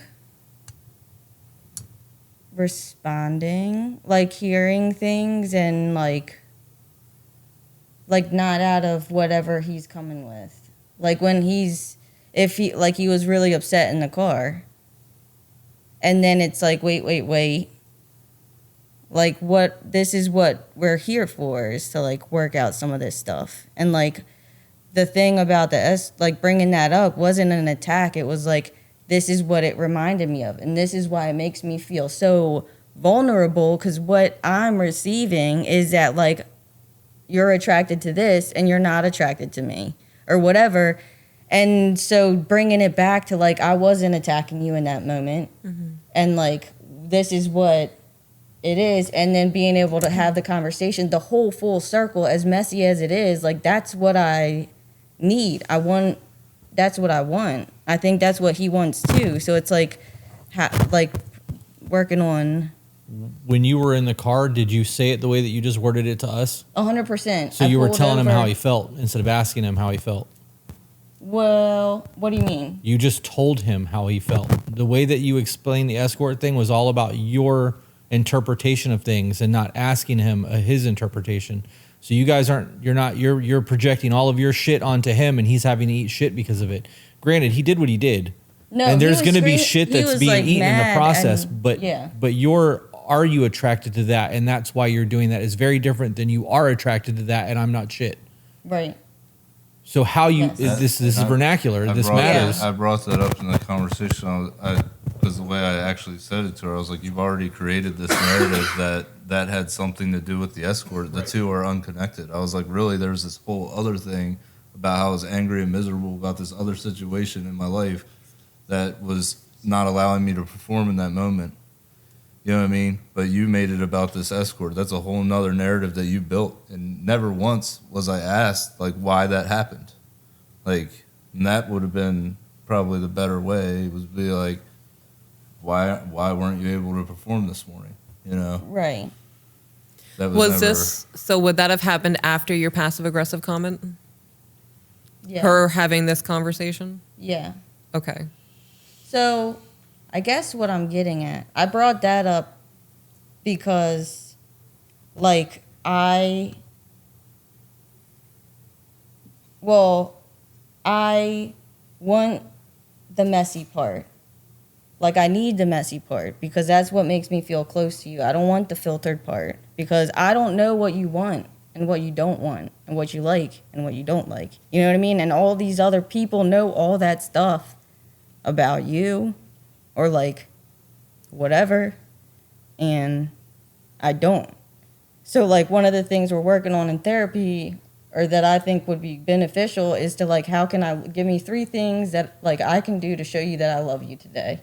And not, like, what do you need me to do? But, like, I want to make you happy. So how can I do that today? Because every day is going to be different, right? And I don't know. So it's just, like, getting there without causing too much pain and, like, how to let go of 13 years of mess to be able to do that without it being, like, any times, like, being able to have the past affect how we feel, but also not be doing it. Like, it's never my intention or his intention, I don't think, to, like, be hurting somebody by bringing up a past experience. But that past experience, even if it's not getting thrown in somebody's face, is, like, impacting what I'm feeling right in this moment. You know what I mean? So how do you do that? Okay, so there's a couple of things that I want to touch on. short answer. No, I'm just kidding. Don't forget that. I want you to hold on to that because I want to touch on something with you real quick. So, going back to the passive aggressive comment that was made about remember when you used to want me or however that was phrased, was that you not going to your network and saying something out loud unfiltered? Yeah, I've been, whether consciously or not consciously, I have been using my network for our marriage less in the process of us trying to heal this stuff. Because, like, we, you know, especially when I was out of the house, we were spending hours on the phone talking through all this stuff. Right. Like, in the nights that I wasn't there. Even though we were separated physically, we were, like, actually reconnecting a lot more on, like, the intimate conversation level. But through all that, like, at this point, part of it's just because I feel like my network's tired of hearing about my relationship, so, like, I kind of stopped bringing it up, you know. But also, I didn't want their influence over this, you know, to your point, like, I didn't want, like, I wanted to get, if it was gonna work, I wanted it to work because it worked because of us, like, because of us working through it. So I stopped. I won't say I stopped completely. It was a lot less of taking things to the network first. I was still reporting to them on some things that were happening and how it was making me feel and stuff. Right, But, little updates here and there. yeah, because I did need them to get through the situation clean too. You know what I mean? So, but I guess, I don't know if I'm answering your question really, but yes, the passive aggressive joke attempt at bringing that up was the unfiltered version of me trying my best to communicate that I was feeling a disconnect. Okay. From her making the initiating actions for Right. sex. So, in hearing him say that, he is going to have to navigate and learn how to bypass all of the negative shit to get to the less attacking phrase to be able to approach you with things. That's going to be the process of him being able to come to you. And if every time he says something out of the side of his neck that's blaming or you take it personally, however you take it personally, there can't be a reaction there and then a backfire. Yeah. There has to be a moment of, oh, that just hit me. That just kind of pissed me off. Why did you say that way? Right. Or why are you talking to me in that tone? Right. And if it becomes elevated, I am a very big fan of a safe word in conversation. So anybody can use it at any time. And once the word is said, it is understood that we are pausing all communication. We are both getting to a point to where we don't want to say something that we can't take back. Right. And we need to take 45-minute break. We can watch TV. We can go get ice cream. We can parallel play video games, read a book, whatever. And then come back, revisit this conversation once our nervous systems have calmed down and try to work through this in a better manner. Yeah. That safe word can be anything. I would not recommend using something you use in your day-to-day conversation. So like kumquat would be Right. great. I love a kumquat. And then once that phrase is said, there is not chasing after it's said. Yeah. So there's not going to be I acknowledge that you said that, but I'm still upset right now. My feelings are hurt, so I'm going to continue to push for you to fight me. Right. Knowing that that was him, unfiltered, didn't go through his network, which is what you want, and he phrased it in a way that hurt your feelings, took it personally. Are you willing to work with him on not taking those things personally, doing a little check in the moment and saying, babe, I want to hear you out, but the way you're talking to me right now makes me want to not be a part of this conversation? Right. Are you willing to do that for your guys' marriage? Yeah. Yeah, I think so. I like kind of tie it in with what you were saying before with whether like when somebody's sharing how they're feeling, like allowing them to share that feeling no matter what I feel about it, because that's them processing it. It kind of reminds me of that. It's like allowing that person to go there or be there and know that there's like got to be some grace involved with it. But then also like trusting that the other person, if they do bring something up, it's not a personal attack. So if at any point, like I feel like I need to say, but, and like, and that's a huge thing of mine. Like I feel like I need to justify and you need to understand like where this is coming from because I had no bad intent. It doesn't matter. Like, Right, it's not going to make them feel any different. no. So like just allowing that to unfold as it does and then like communicate it in a way for both of us to receive it and communicate it in a way that like is allowing them that space to be like not super nice. There's a difference between validating and agreeing. So if somebody's feeling something, they have a right to feel that way. And that you validating that looks like, I can see how that would hurt, right? I can see how that would piss you off. I could see how that's affecting you. And let them get it all out. And then afterwards, if they feel better, you can then share your side of the story, but interrupting and becoming combative or that's going to be very loud in here with this. That needs to happen. And that's where that validation comes in because you're basically telling your person that I hear what you're going through right now. I can see that sucks for you. And it doesn't have to be like I'm sorry you feel that way. Right. Because that's a fuck you. Right. Right? Yeah. I want to thank everybody for holding space for this conversation because we've been 2 hours already. Oh, Jesus. I want to say something real quick because I also just recognized it's been 2 hours. Sorry. Thank you guys for being so open. I know that this sucks. Saying all of this out loud sucks. Acknowledging it, knowing that it's a real thing sucks. I'm going to challenge you guys to say damn near every thought that comes to your mind out loud to each other. I don't care what it is. And acknowledge it, don't acknowledge it. Don't seek something from saying the thought out loud. Just say it out loud. And then if it derives a conversation, fantastic. You guys are now talking about something new in your relationship that would have never been had otherwise. And then if not, you get something to put in your little pocket of knowledge about the person you're going to spend the rest of your life with. And then I'm going to ask you again Monday before we all leave how that goes. So, accountability. It needs to be done from a place of love, so you're not being malicious. The intent behind things matters. If you're doing it because you're trying to problem solve is very different than if you're doing it just because you're hurt. And then the other thing that I wanted to challenge you guys to do is start doing the check-ins on a twice a week basis, like a Wednesday, Sunday thing, because you're getting report cards on how things are going throughout the week instead of waiting until there's conflict and then unleashing.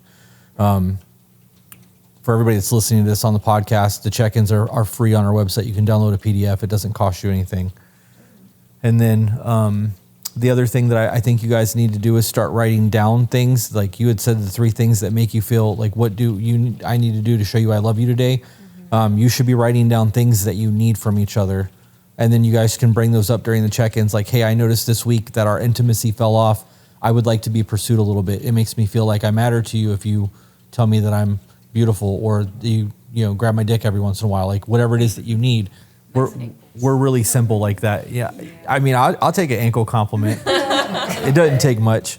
But those are the kind of things that need to be talked about, and it's a lot easier to write it down and have that conversation from a non-emotional standpoint, because you wrote it down while you're emotional. When you bring it back up, you're not going to be, because it's not in the moment. So you can have the conversations of, I would like to be pursued. Our intimacy has fallen off. I need more quality time. I miss you while you're at work. Those kind of things really go a long way. And that also adds the I see you and the validation of things, because you can write things down like, you made dinner tonight. It was great. Yeah. And then during the check-in, hey, Thursday night, you made gravy and biscuits for dinner. I love gravy and biscuits. Thanks. Like that will teach you to be more forthcoming with gratitude, which will help you be seen. And that doesn't have to be an in the moment thing. You guys can carry those little pocket journals and write everything down. It's a great way to start communicating. And the check-ins will help teach you guys how to talk to each other in the moment. And 6 months from now, you won't need to do them at all. Yeah. So, Yeah. do you have anything else that you want to wrap up here? I do not. I do want to take a second so I can take Ivy out. I have before to. it starts I'm raining going to hard. start each new conversation over with a new Yeah. recording. Yeah, because that's a whole episode That's Yeah. a lot. and a Thank you phenomenal all one. for sitting Yeah. here. Yeah, I appreciate you guys sitting through We that. still got the rest of the weekend. Yeah. No, don't be sorry at all. Do you guys have anything else last minute that you want to touch on before we move on to the next thing? We still have a whole nother day here, but Yeah. So I think, That's, yeah. I I think love I'm that you good. guys are here. Because I mean, we can also, like we said, tomorrow during shoots, Yeah. like, Yeah. Go through some of it. sit down and It's good. solo things with them. Yeah. I'm gonna go look at that rain. all right. I'm going to just quickly outro then, and then just stop this. All right, guys, I hope you guys enjoyed this episode. Peaches is taking the dog out, so she's not going to say goodbye, but we will see you on the next one. Yell bye, babe.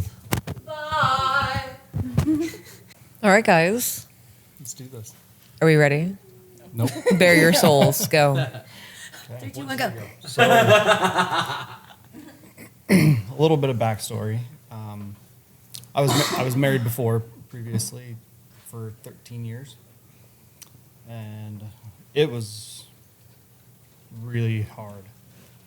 And like I hear you guys talking about not carrying stuff back from previous relationships. It was a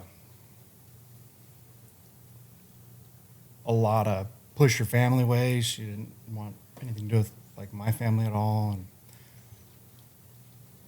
and even now I still struggle with stuff with court. And we're fighting for custody, and and then it got to the point she like had my kids like so brainwashed that she had them saying that like I was physically abusing them and stuff, and then out of nowhere I was going to pick up my kids and I got ambushed. Well, they just said, "Hey, we have a warrant for your arrest," and I had so we have a 8-year-old. He's pretty much mine, but he was with me and he was super excited to see my kids and stuff, and like having to tell him everything's going to be okay.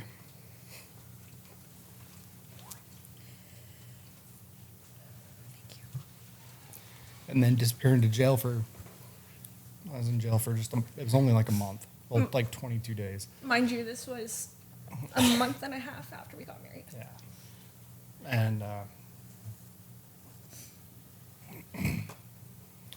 so got out, had to spend $65,000 on a lawyer because we just had a family lawyer at the time. And he was upfront and honest. He's like, I will go to battle for you, but I'm not a criminal defense lawyer, and you need a criminal defense lawyer.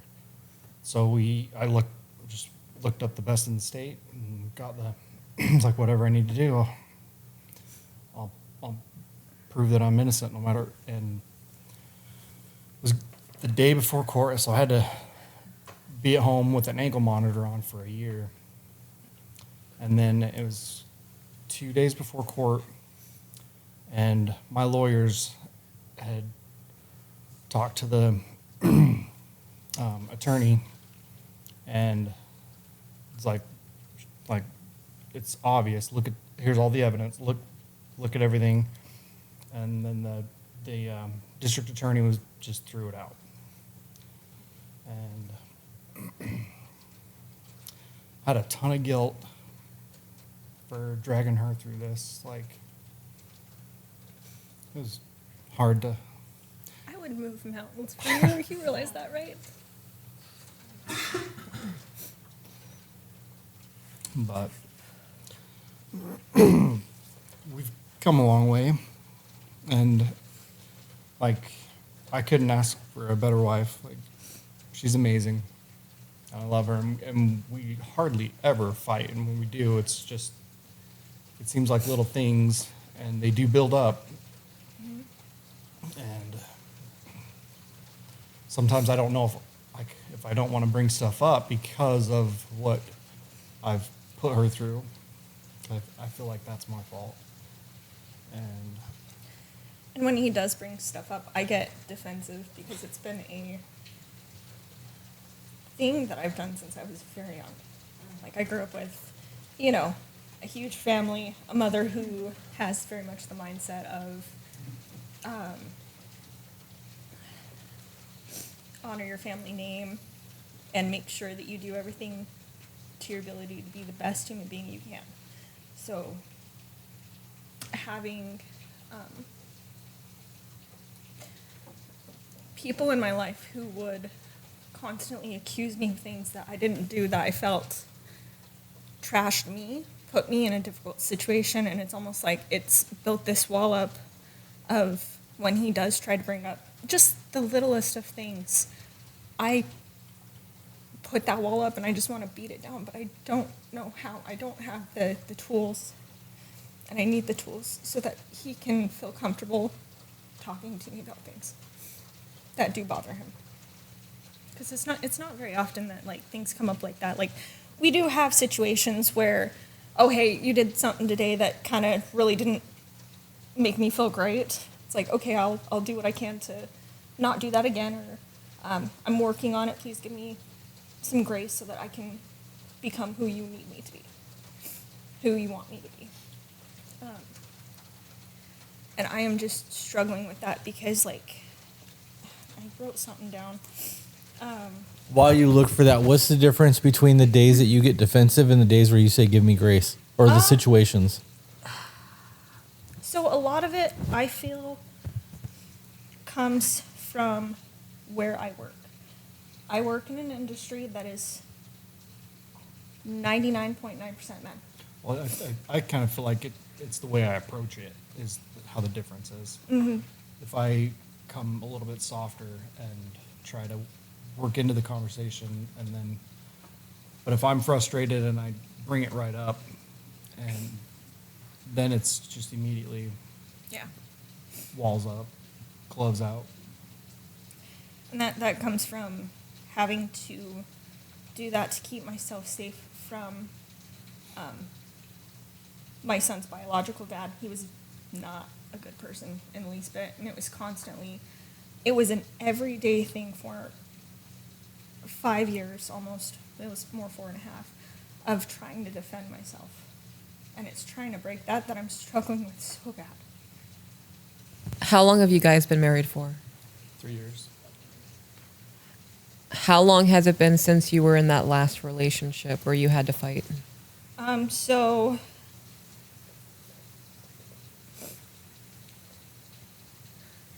he left August of 21, and Steven and I got together December of 21. So it was probably almost 5 years ago, 4 years ago.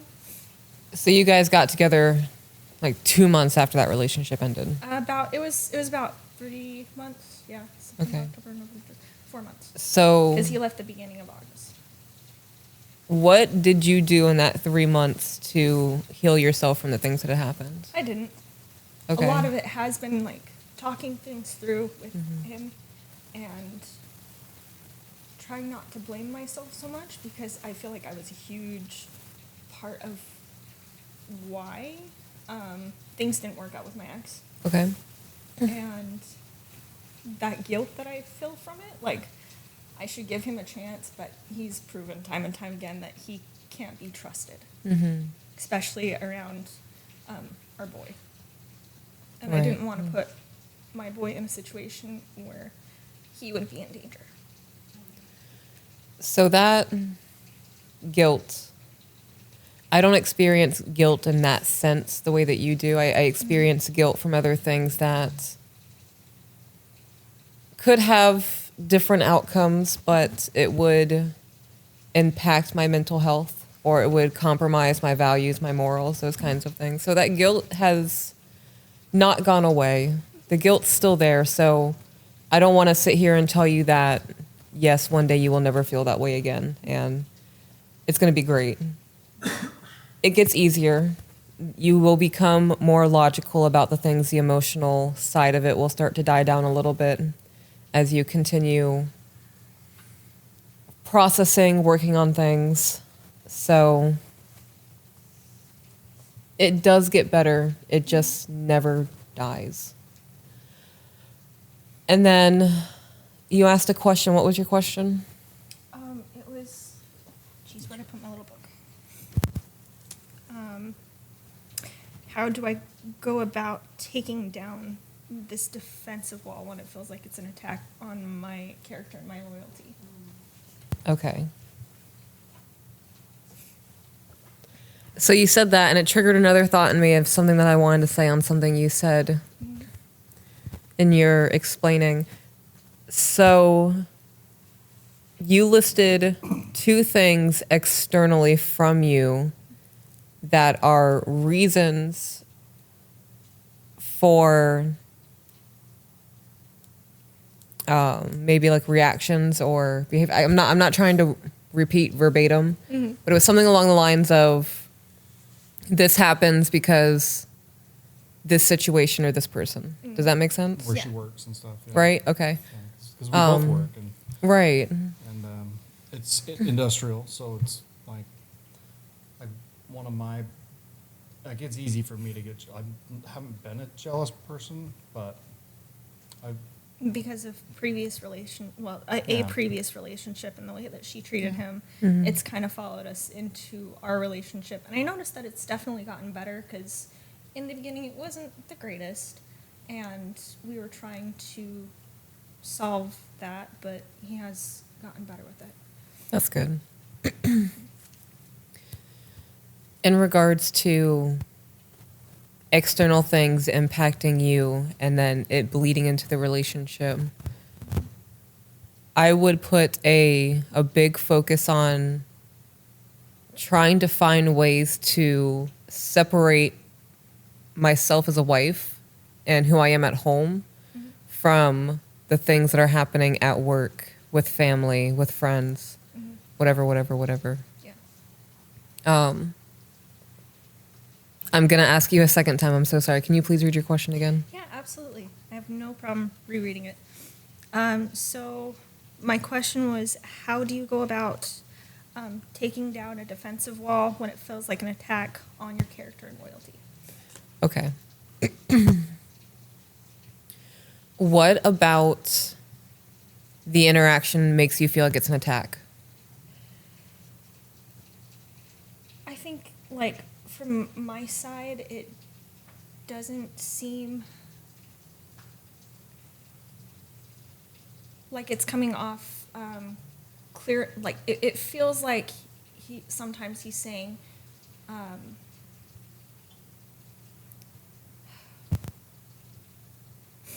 It's okay. oh, sorry, You don't have to apologize. I feel like he's trying to accuse me of something, and I've been through enough of that I, Right, the trauma's that side. yeah, it's stuck. It's like a sticky ball and it won't get off. So, Has he ever accused you of anything? right. Not outright and not with the way that he's said it, but was loud. Not with anything that he said, but that's the way that I've taken it. Okay, that's not what I asked you though. I know. Because I didn't have the microphone, the question was, has he ever actually accused you of anything? No. Okay, so all of this is a you problem. Yes, very much so. There is nothing wrong with going, that felt accusatory, and I don't like the way that made me feel. So that he has the opportunity to clearly, properly explain himself or rephrase what he's trying to say in a way that does not feel like an attack to you. And that doesn't mean so many people are going to be like, well, that's not what I meant. Yeah. That's not what I meant. Isn't it? That's further an attack because now you're backpedaling. Yep. I didn't make myself clear. Allow me to rephrase that so that I can get my point across. That changes things because now you're like logical brain, well, that's not what I meant, emotional brain conversation. But you feeling like you're being attacked and all of this shit that you've been through and him never have been the one to have done that to you. This is one of those moments where you're like, hey, this is a trigger. Something just made me feel like, can we pause and discuss this? Right. Then he will learn how to communicate with you in ways that doesn't happen in the future. This is exactly what we were talking about on the last one, where it all comes down to how you say things and how things are getting delivered. But if he doesn't understand your triggers in the way that things convey to make you feel that way, he will never be able to step over that landmine. He'll hit it every fucking time. I'm good at it. You are. It's kind of your job, so. In regards to how to let that guard down and to not take things personally, as somebody with PTSD, I have had to learn to live in the moment. I had become very accustomed to living in the past. I would wake up and it was autopilot. I'm brushing my teeth because that's what I'm supposed to do. Not because I care about my hygiene in the moment. That's just part of what my body needs to do to get through the day. But in my mind, I am not seeing myself in the mirror brushing my teeth. I am disassociated thinking about that one thing for the 30th. Oh my gosh. All the 30 millionth time. Lisp, huh? The millionth time. And in living in that disassociated state, thinking about the traumatic events, reliving the traumatic events, being in that fight or flight, thinking about ways I could have handled it differently, I was neglecting my marriage, the children, because I wasn't living in the present moment and actually not just appreciating their presence, but giving credit for their presence. So in moments where your husband comes to you about something and your first reaction is, he's accusing me of something, I need to fight back, I'm about to get in trouble, you're not going to get in trouble anymore. You're an adult. You're not going to get hit. You're not going to get spanked. You're not going to get anything taken away from you. Your life is not going to suddenly shift in a very negative way because somebody else is in control of you.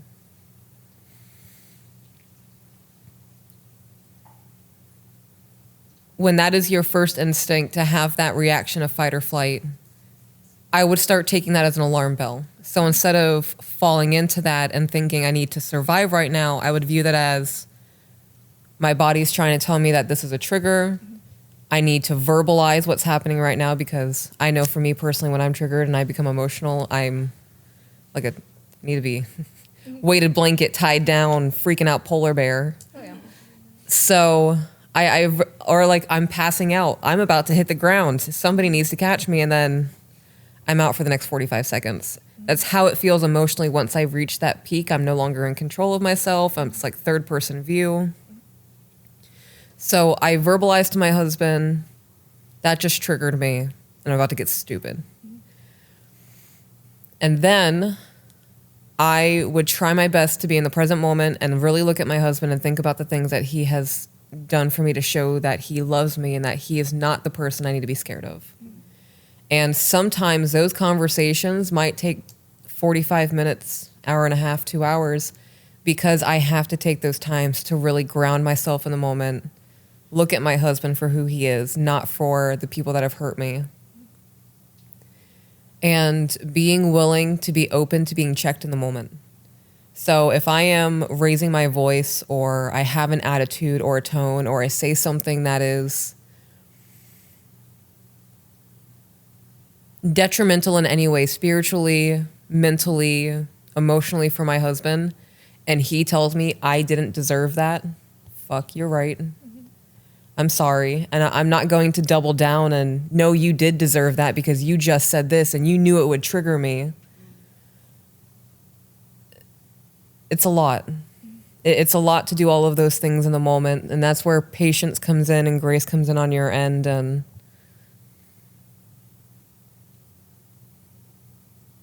We've actually had that discussion of I didn't deserve that. yeah. Yeah. I don't think that there's anything wrong with having that conversation in the moment and putting everything on pause. And that's one of those things where if you feel like you were being attacked and you're saying, I didn't deserve that, he can be like, what do you mean you didn't deserve that? And that could open the door for a conversation. But that's putting validity to your feelings. It doesn't matter if that's what you intended to say or not. This is how it made me feel. And now I feel like this. I don't deserve that. You get very comfortable when you're with somebody that actually cares about your feelings and emotions saying things like that because it's not going to be thrown in your face. Like I've never heard, oh, you're a fucking pussy from her. You know what I mean? Like she's like, well, okay, well, let's talk about that. Then why do you feel that way? And it's created a lot of open dialogue that is, it's been healing because now she knows the darkness that's in me. Like it's not a secret anymore. But if I just bottled it up, got silent, left, whatever, exploded, and we didn't have those conversations, she would never know about it. I'm real big on it, like the way that made me feel. Yes, he is. Fucking all the time. Don't give a fuck where I'm at. No. Excuse you. There are times where he will come to me and say, I didn't like the way that made me feel. And I was like, what? What made you feel? And he's like, I don't know. Well, how did it make you feel? I don't know. I just know I didn't like it. I'll come back with more information later. And then a few hours will go by and we'll have a conversation. And I think an important part of that is that I don't probe him. You know, in the beginning when that first started, my anxiety would kick in of, oh, I did something. And then that fear of I'm in trouble, he's going to leave me, my abandonment, I feel like I have to fight for my life. Yeah. And it's that self-sabotaging behavior cycle that kicks in. And once I recognize that my husband's not going to leave me, I started taking that, I didn't like how that made me feel as, oh, we're just about to have a conversation. I'm going to understand my husband better. And hopefully I can never make him feel that way again if it's within my control.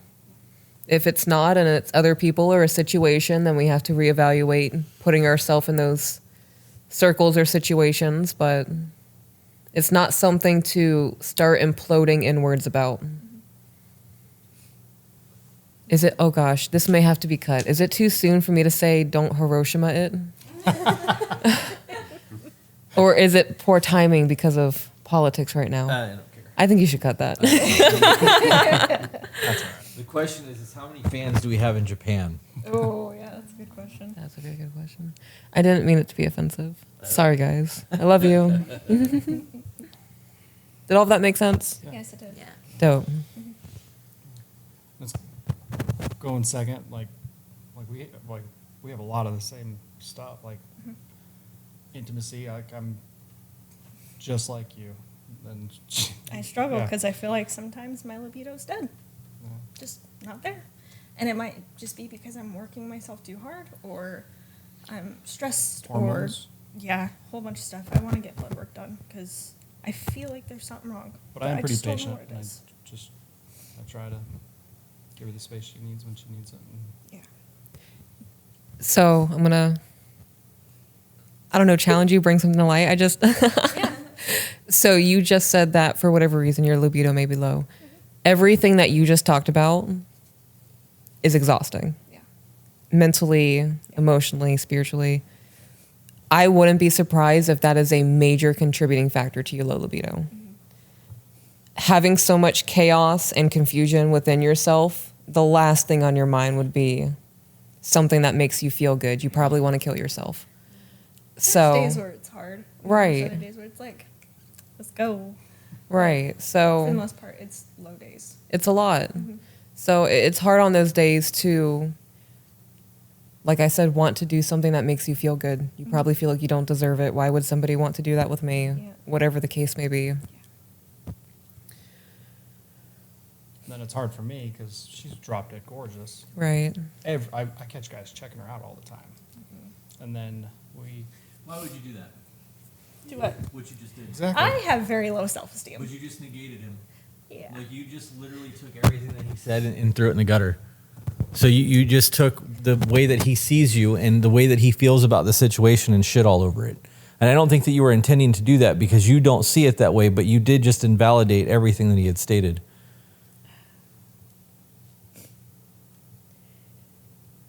That's not a fuck you to you. I'm just calling so that you're aware of what you're doing in the moment. Our words matter. Our words become our actions, and doing things like that, it perpetuates a low self-esteem. I think it's just because in previous relationships, I did not get that attention. I didn't get that love. I didn't get that affirmation. I was called a fat cow. I was, a whole bunch of other But what does things. that got to do with now? Absolutely nothing. But I think it's because I still have that, You believed it. yeah, that devil on my shoulder that's like, oh, but this person said this one time. So why would you believe somebody like him who is one of the most amazing people on this planet, and I don't feel like I deserve him? Do you remember being in those relationships, probably scrolling Facebook, TikTok in the early stages, and seeing people in the relationships that were good and healthy and thinking, I fucking want that. It would be so Sometimes, nice yeah. to have that. Sometimes, yeah. And now you do, and you won't accept it. You're in the position that you've wanted for so long. Yeah. And squandering it is the only thing coming to my mind right now. I don't feel like that's the correct phrasing, but don't negate the things due to your own insecurities. If you're going to allow the negative things that happened in the past influence your thinking from other people, why not allow this amazing, supportive, loving man influence you that same way?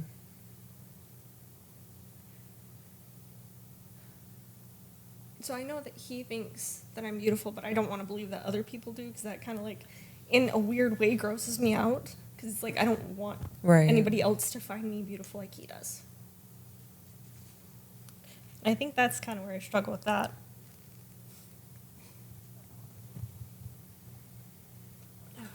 It's not the same. So there's not a way for other people to see you the same way that he does because he understands and knows you, and it's surface level for everyone else. So they're seeing an outward appearance, and he's seeing you. And there's a difference between somebody just looking at you and truly being seen. On the intimacy thing, because it seems to be the theme of the day, what does your non-sexual intimacy look like? So for me, I'm usually rubbing his back or his neck, giving him lots Cuddles. of cuddles, hugs, kisses, just passing by. Is that enough for you? Reminder. As in, it's not enough for you in general, I or love that, and I'll take as much as you want to give me, but I love the bedroom. I ask that because intimacy looks different for different people. And I personally, as much as I love our sexy time, if I had to get rid of our sexy time or our out of the bedroom intimacy, our sexy time would go in a minute, because the out of the bedroom intimacy is 90% of our life. It happens while we're working, it happens when we're driving, it happens when we're out to eat, it happens when we're taking the kids to the zoo, because we are there for each other in a very loving, bonded relationship. See, we spend a lot of time apart. Yeah. there's times I work graveyards and she's working days, and so then I don't see her for a couple days, and then not feeling wanted is hard. So then what do you think that you need to change that? And don't just say sexy time, because the sexy time is the end result. The changes that have to happen to get to the end result is what I'm asking you. And that feeling of being desired, I would love more of that.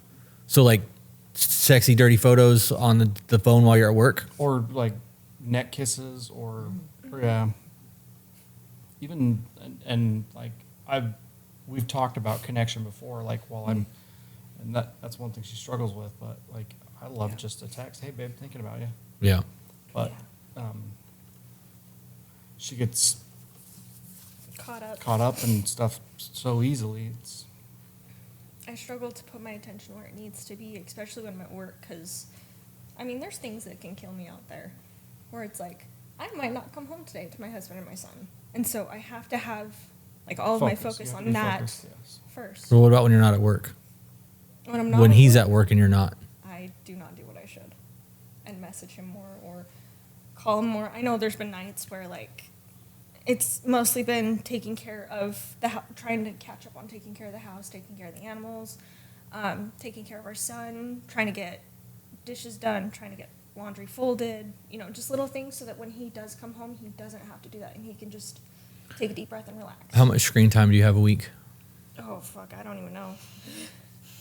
That depends. Do you think you 'cause could use 1/10 of that screen time to send a text message every once in a while? Mm-hmm. Right? Because he's telling you what he needs to feel full in a non-sexual manner, because you say you have a low libido. Those other things fill that intimacy box so that the sexy time doesn't always have to be there, and he'll still feel desired, wanted, and that matters. Yeah. You could even whisper in his ear, I'm here to talk to you about your extended warranty. I was going to say that. No, you weren't. I was. She did that shit to me in the gym.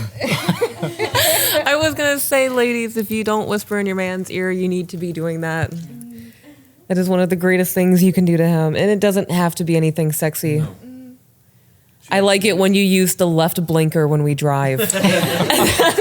And then just do like a nice little shoulder touch and walk away. I know it sounds ridiculous, but you can legit like set little timers or reminders on your phone to flirt with your man. And the more often you do it, Yeah, and then I it's got going to changed become a something else. habit. So it's like, because I did like look at my screen time and I was like, wow, I could take 2 seconds of this to be like, man, I bet your butt looks really good right now. Yeah. Doing whatever. Yeah. That shit matters to men too. Like we don't think about it, Yeah. but they like to feel pretty, Write it into your to-do list. I love it when Yeah. you compliment my calves. I was going to say they are fantastic. There are some pretty nice calves. I love you. Is there anything else? Anything you want to bring up? Not that I can think of off the top of my head other than Was this sufficient? Fuck the English language. Is this beneficial? We can tag someone else in and process what we've got. that sounds wonderful. We will also have the 1 hour tomorrow with you guys. So make notes throughout the day tonight. This is also your guys' gentle reminder that you have a jar that's empty to be filled with things that you are grateful for with your partner. I'm going to ask y'all how many's in there before you leave. Yeah. Oh God. Oh God. Grateful for that. You want an outro and I'll end the recording? Like, do you want to outro so I can end the recording? Like together we're going to just outro? do the thing. Bye, guys. That's it. That's all, folks. All right. We're recording. And we're back, bumble bitches. We're back, beautiful bitches. Continuing the,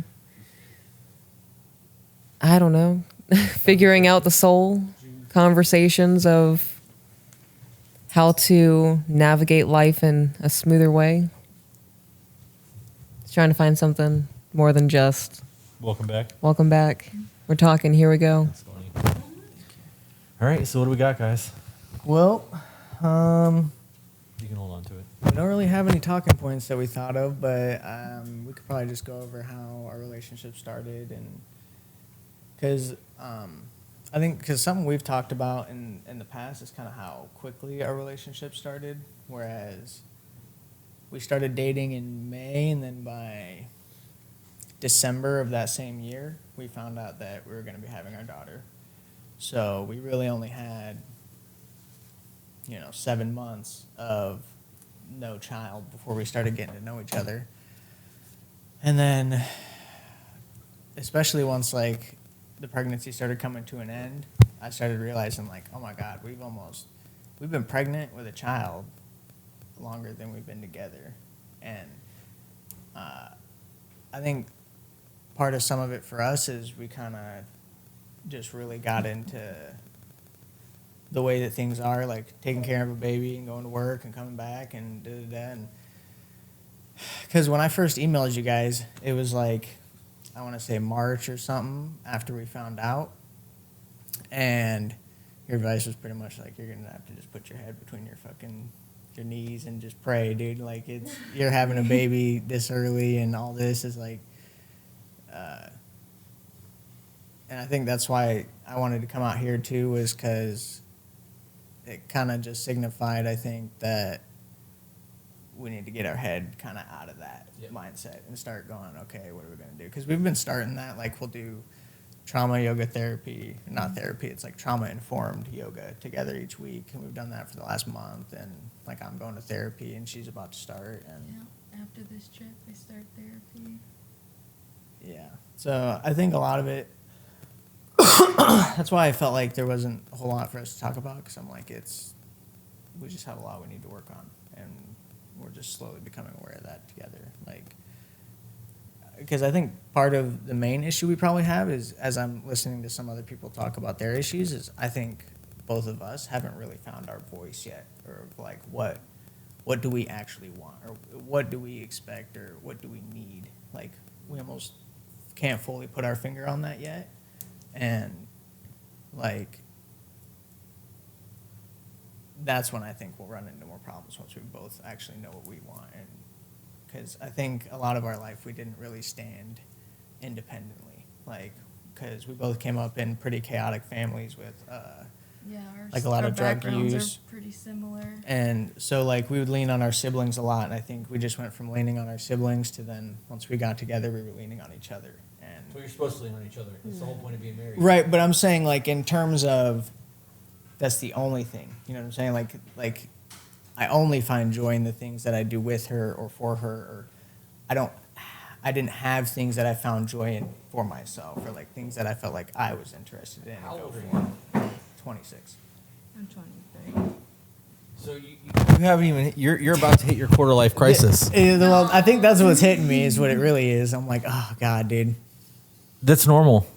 Yeah. No. Especially in today's age. The fact that you're at 25 and don't know what you want out of life, and like you don't have your shit figured out, is fucking normal. And there's nothing wrong with that. No, but you got a that's kid what I've now, been trying so to make like peace with is like I need to have more patience, because a lot of like where my discordances come from inside of me lately is like I'm like I want to be somewhere else, and I'm like, what do you mean by that? as in like Don't sugarcoat it. What do you mean? No, I'm saying like along the journey. I want to be farther along the journey than where I am. I want to already have these things figured out, and I've had to have more patience with this is the next step. And there is another next step. I can't just go all the way up to that. Right, but like, you don't even know what the journey is. You don't know where your destination is going to be. You just said that you don't that's know. what I'm saying. Like right now, as I'm figuring it out and I'm going to therapy and learning new things, it's like that's what the next steps are. Or like go and find out. Right. So you're other things you're I enjoy. frustrated that you're not at the position that you don't know where you want to be. Essentially, no. Well, and that's like why I'm saying I had to have more patience, because I'm like, dude, I don't even know. I haven't figured anything out yet. So it's like. Yeah, I could ramble forever. Please, somebody can stop. This is that quarter life crisis. Yeah. This is what happens when men don't have mentors that give them rites of passage into adulthood and point them with purpose. No, that's exactly. That's something I've struggled with a lot, because I'm like, I felt like I didn't actually have a role model. I had like an antichrist role model, like exactly what not to do, like exactly how to ignore your family, exactly how to not be present in a room. And trying to like map out the inverse of that is a lot harder than somebody being like, here's the way. Yeah. What do you feel like you have problems with? I don't know. I want to move out. That's pretty much it. And we have steps that we have to take before even thinking about it. So that kind of.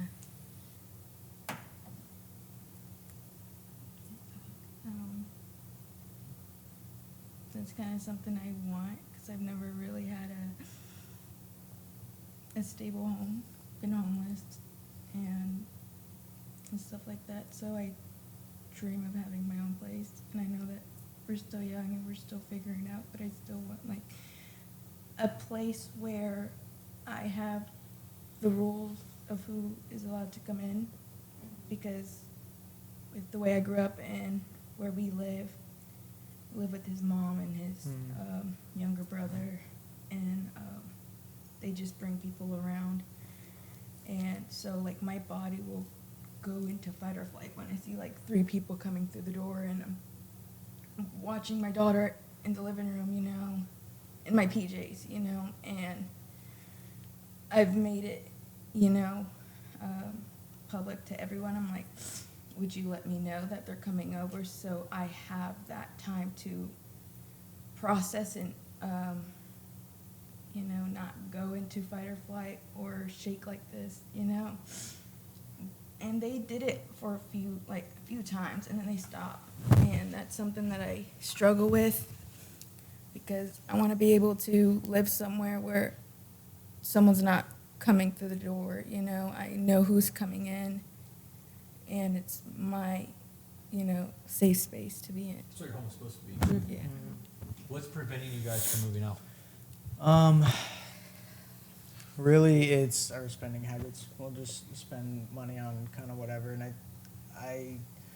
I'm to blame for most of that. And because before we even got together, I did like a lot of emotional spending, where I had like a lot of credit cards available, and I was like really depressed at the time. This was probably like 5-6 years ago, but I DoorDashed probably like at least $5,000 worth of food, and then that kind of led into other behaviors like that, where I would overspend or like emotionally eat, and like, because especially when you were talking, like I had a lot of connection with like the pattern of addictive behaviors, because I've had that a lot in my life, and trying to like unwire that has been really difficult.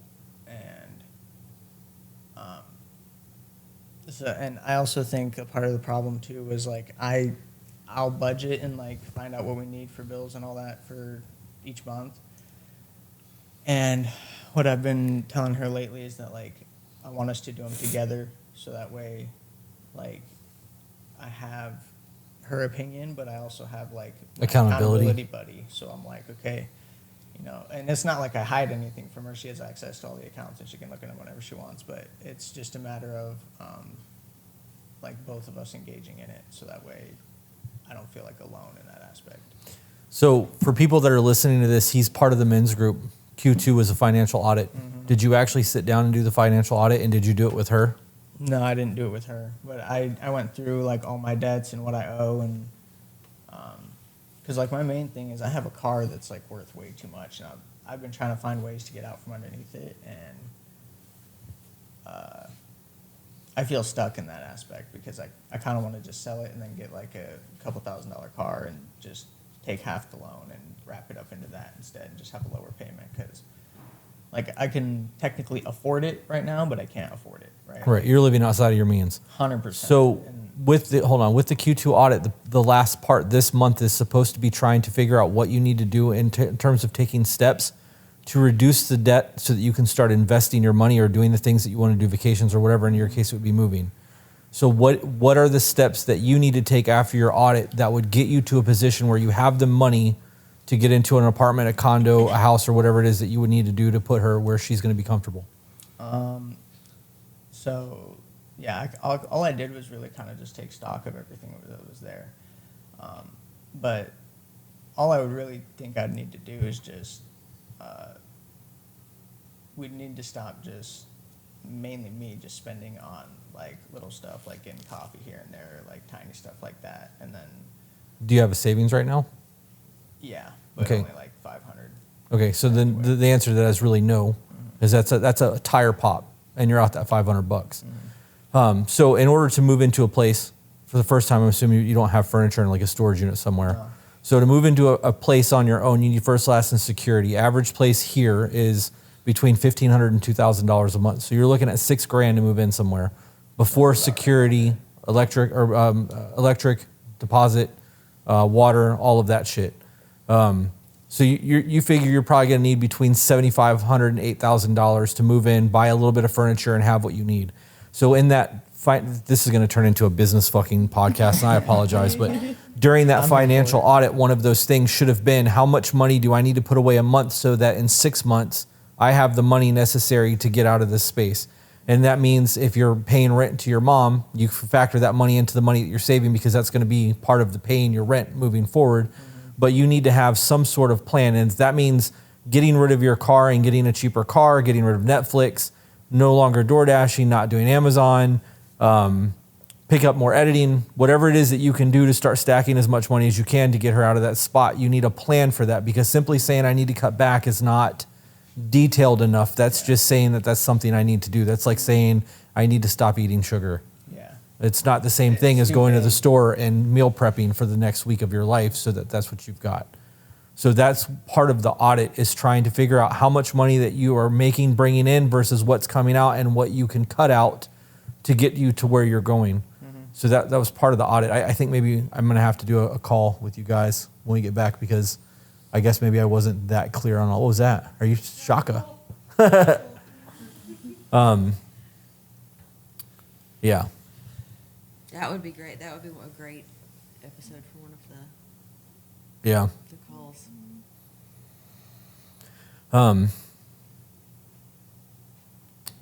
So that, I guess, is going to be what I'm challenging you to do before you leave. I mean, obviously you don't have your book here that's got all of your financial audit written down in it, but I do. You brought it with you? Yeah, it's up there. Before you leave here, when you go to bed tonight, just take an hour and go through and try to figure out how much money you're bringing in, how much money you're putting out, and then figure out what is absolutely essential for your survival, and that's what needs to be your only expense. Like if you make $5,000 a month and $2,200 of that is necessary for survival, everything else needs to go in a savings account until you're able to get her into a place where she's safe. I mean, that's really what it comes down to. You're her husband. You're supposed to lead and provide and do those things. So that needs to be the goal. And by maybe at the end of the year, you guys will be looking at your first place together. And it doesn't have to be a buy a house situation. It could simply be an apartment. You know, that's going to be the cheapest route to go. You guys could find a little 1-bedroom or a 2-bedroom apartment for, I mean, I don't know where you live. I know that here we can get them now for about $1,800 bucks. Last time I looked for an apartment that was like $2,700 for a studio where we live, but Yeah, it's market not that crashed. bad over there. So It's more like 14 to 1600 range for. well, that's even better then, because then you only need like $5,000 or $6,000 and not 7,500 to 8,000. You have anything you want? No, okay. What else you guys got? I feel like parenting our daughter. Oh yeah, we have like a lot of. I want to say we're like too attached to how she feels, and like we're almost both over hyper vigilant of what's going on with her. Like, That's your guys' trauma, Yeah. well, like right off the bat. Yeah. So that will be detrimental to your daughter in the long run. That parenting from your guys' trauma, not only will it mean that you guys are very emotionally attached to her, you guys are less likely to discipline in moments, because there will be worries of, oh, am I going to abuse her? Is she going to have a bad childhood the way I had a bad childhood? So it may also impact the way that she views herself. If you guys have a lack of confidence in her trying things because there's a fear there, or an avoidance of conversations because you think that she may not be able to handle it, that will create a lack of confidence within herself. We have a epidemic, I don't know what you would call it, of children who are very, very delayed in speech, reading, motor skills, because parents are doing too much for their children. And right, or not enough. So I know I interrupted you guys right off the bat, but I do want to point out that from my understanding, that is a trauma-based thing to be worried in that sense. No, that's exactly how I feel about it. And that's why, like, I started therapy at the beginning of this year when she's going to start therapy is because, like, something I came to realize is, like, other people's problems and, like, even the men's group at times for me was almost like a distraction from actually doing what needed to be done or thought about for my own life. And I had to, like, start actually focusing on me and what I have going on and what I need to do and take more responsibility because, like, I even feel like I do it with audiobooks sometimes or, like, listening to different, like, yeah, it's good information and it kind of helps me or changes my mind sometimes, but I can tell how sometimes I'm even using that as a distraction, but it's like a justified distraction where I'm like, oh, I'm doing something good or I'm learning or, like, something productive, I guess. Sounds like a lack of goals to me. It sounds like you said a minute ago that you didn't know where you wanted to go. So you're using things to fill your time, and that's your distraction, and you're justifying the distraction, but you don't have an actual goal. So, like, and that comes down to vision boards. It comes down to having the both of you on the same page about what it is that you're trying to accomplish so that you can hold each other accountable for it. For example, we do this with food. Because we both need to lose weight, and there's days where I want Dairy Queen, and there's days that she wants Taco Bell, and sometimes we have to tell each other no, because we didn't lose weight this week, so Dairy Queen's not an option. Or, Taco Bell happened yesterday. We don't need it again today and tonight and tomorrow morning for breakfast. She likes Taco Bell a lot. But having that accountability partner goes a long way. But you guys have to be on the same page for that. But you need to know where you're going, or you're just going to wander lost until something happens, and life doesn't happen to you. Life happens because you make it happen. So, well, that's something my therapist told me and why I started planning my weeks out, because he was like, you can either have a plan for life or life will have a plan for you. So, yeah, I like the analogy that if you fail to plan, you plan to fail. Yes. I just don't know how to. I can tell. I want to play with it. Agree. So, is there anything else? No, not really. Just that. We're gonna start planning together. It's teamwork. Can I make one suggestion? I know I've already established I'm not like a financial wizard or anything like that, but one thing that I have done that's helped me a lot is like reverse engineer. Like, if you say your goal is to move out in 6 months, how much money you need in that 6 months? So, like $1,000 a month in this scenario. Then, like, take that and, like, figure out what you need to put away for that goal first before you do any of the spending. And then whether, like he suggested, whether it's taking on more work to make up that money or cutting costs, but, like, make that the priority. Like making that the first thing you put into the budget. It's like the profit first mentality. I don't know if you guys know about that, but it's like I need to save this first. I did that in my business with, like, when I wanted to buy a new truck, the truck payment was coming out of my expenses months and months before I bought the new truck.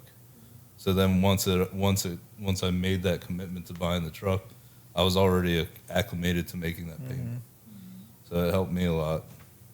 No, I like Again, that I'm idea. not a wizard on finances, but that does, it's kind of like the reverse thinking is like, this has to come first, and then when you, like, if you can actually remove the money from your spending first, like, even if it's giving it to her, like $200 a week cash, put it in her, she's going to put it in a lockbox or something, and then we're not touching that. And then DoorDash becomes not an option because you don't have it, right? Or spending money, buying whatever it is that you live on frivolously or whatever, getting the coffee. Like, if you don't actually have the money, then you can't. And you've already put it in the box. Yeah. It's real easy to live off of rice and beans and ramen noodles. It's not healthy, but it's cheap as fuck. And you'd be surprised what you can save when you're not door dashing or eating out. No, it's astonishing. For I've me, done the I numbers. have to be in a position. I said it's astonishing. I've done the numbers. Yeah, for me, I have to be in a position that I can't physically buy it. Like my card will not go. You know what I mean? Like, and so I have to remove that from the option. Right, just pull it out immediately. Right, for what it's exactly. for. So if I go to swipe my bank card and it goes decline, well, then now I'm not walking out with those groceries. Yeah, no, I get or what you're whatever that saying. is. Obviously, you don't want to do it with the groceries, but you get what I'm saying. Like, I can't buy the thing, so that helps me a lot. No, I can see that helping me. It seems like an important goal to reach in your situation, for her especially.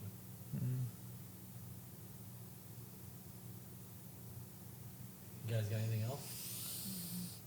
I'd say nope. We're on to the next one. Yeah, well, you guys have 24 hours. We'll be doing the one-on-ones tomorrow. So if you guys think of anything else, can definitely be brought up. It's mostly like We'll the reconvene therapy together. shit that we Yeah. have to deal with. No. Like my trauma from childhood. Understandable. Have you seen those challenges where men hold up big old pints of beer like that, and like whoever can hold up the longest wins? Nope. I don't know how dudes do that because I'm sitting over here with this microphone struggling. Beer's gross. It is. Real men drink whiskey. It's also a lighter cup. Yeah, it's smaller. All right, guys, we'll see you on the next one.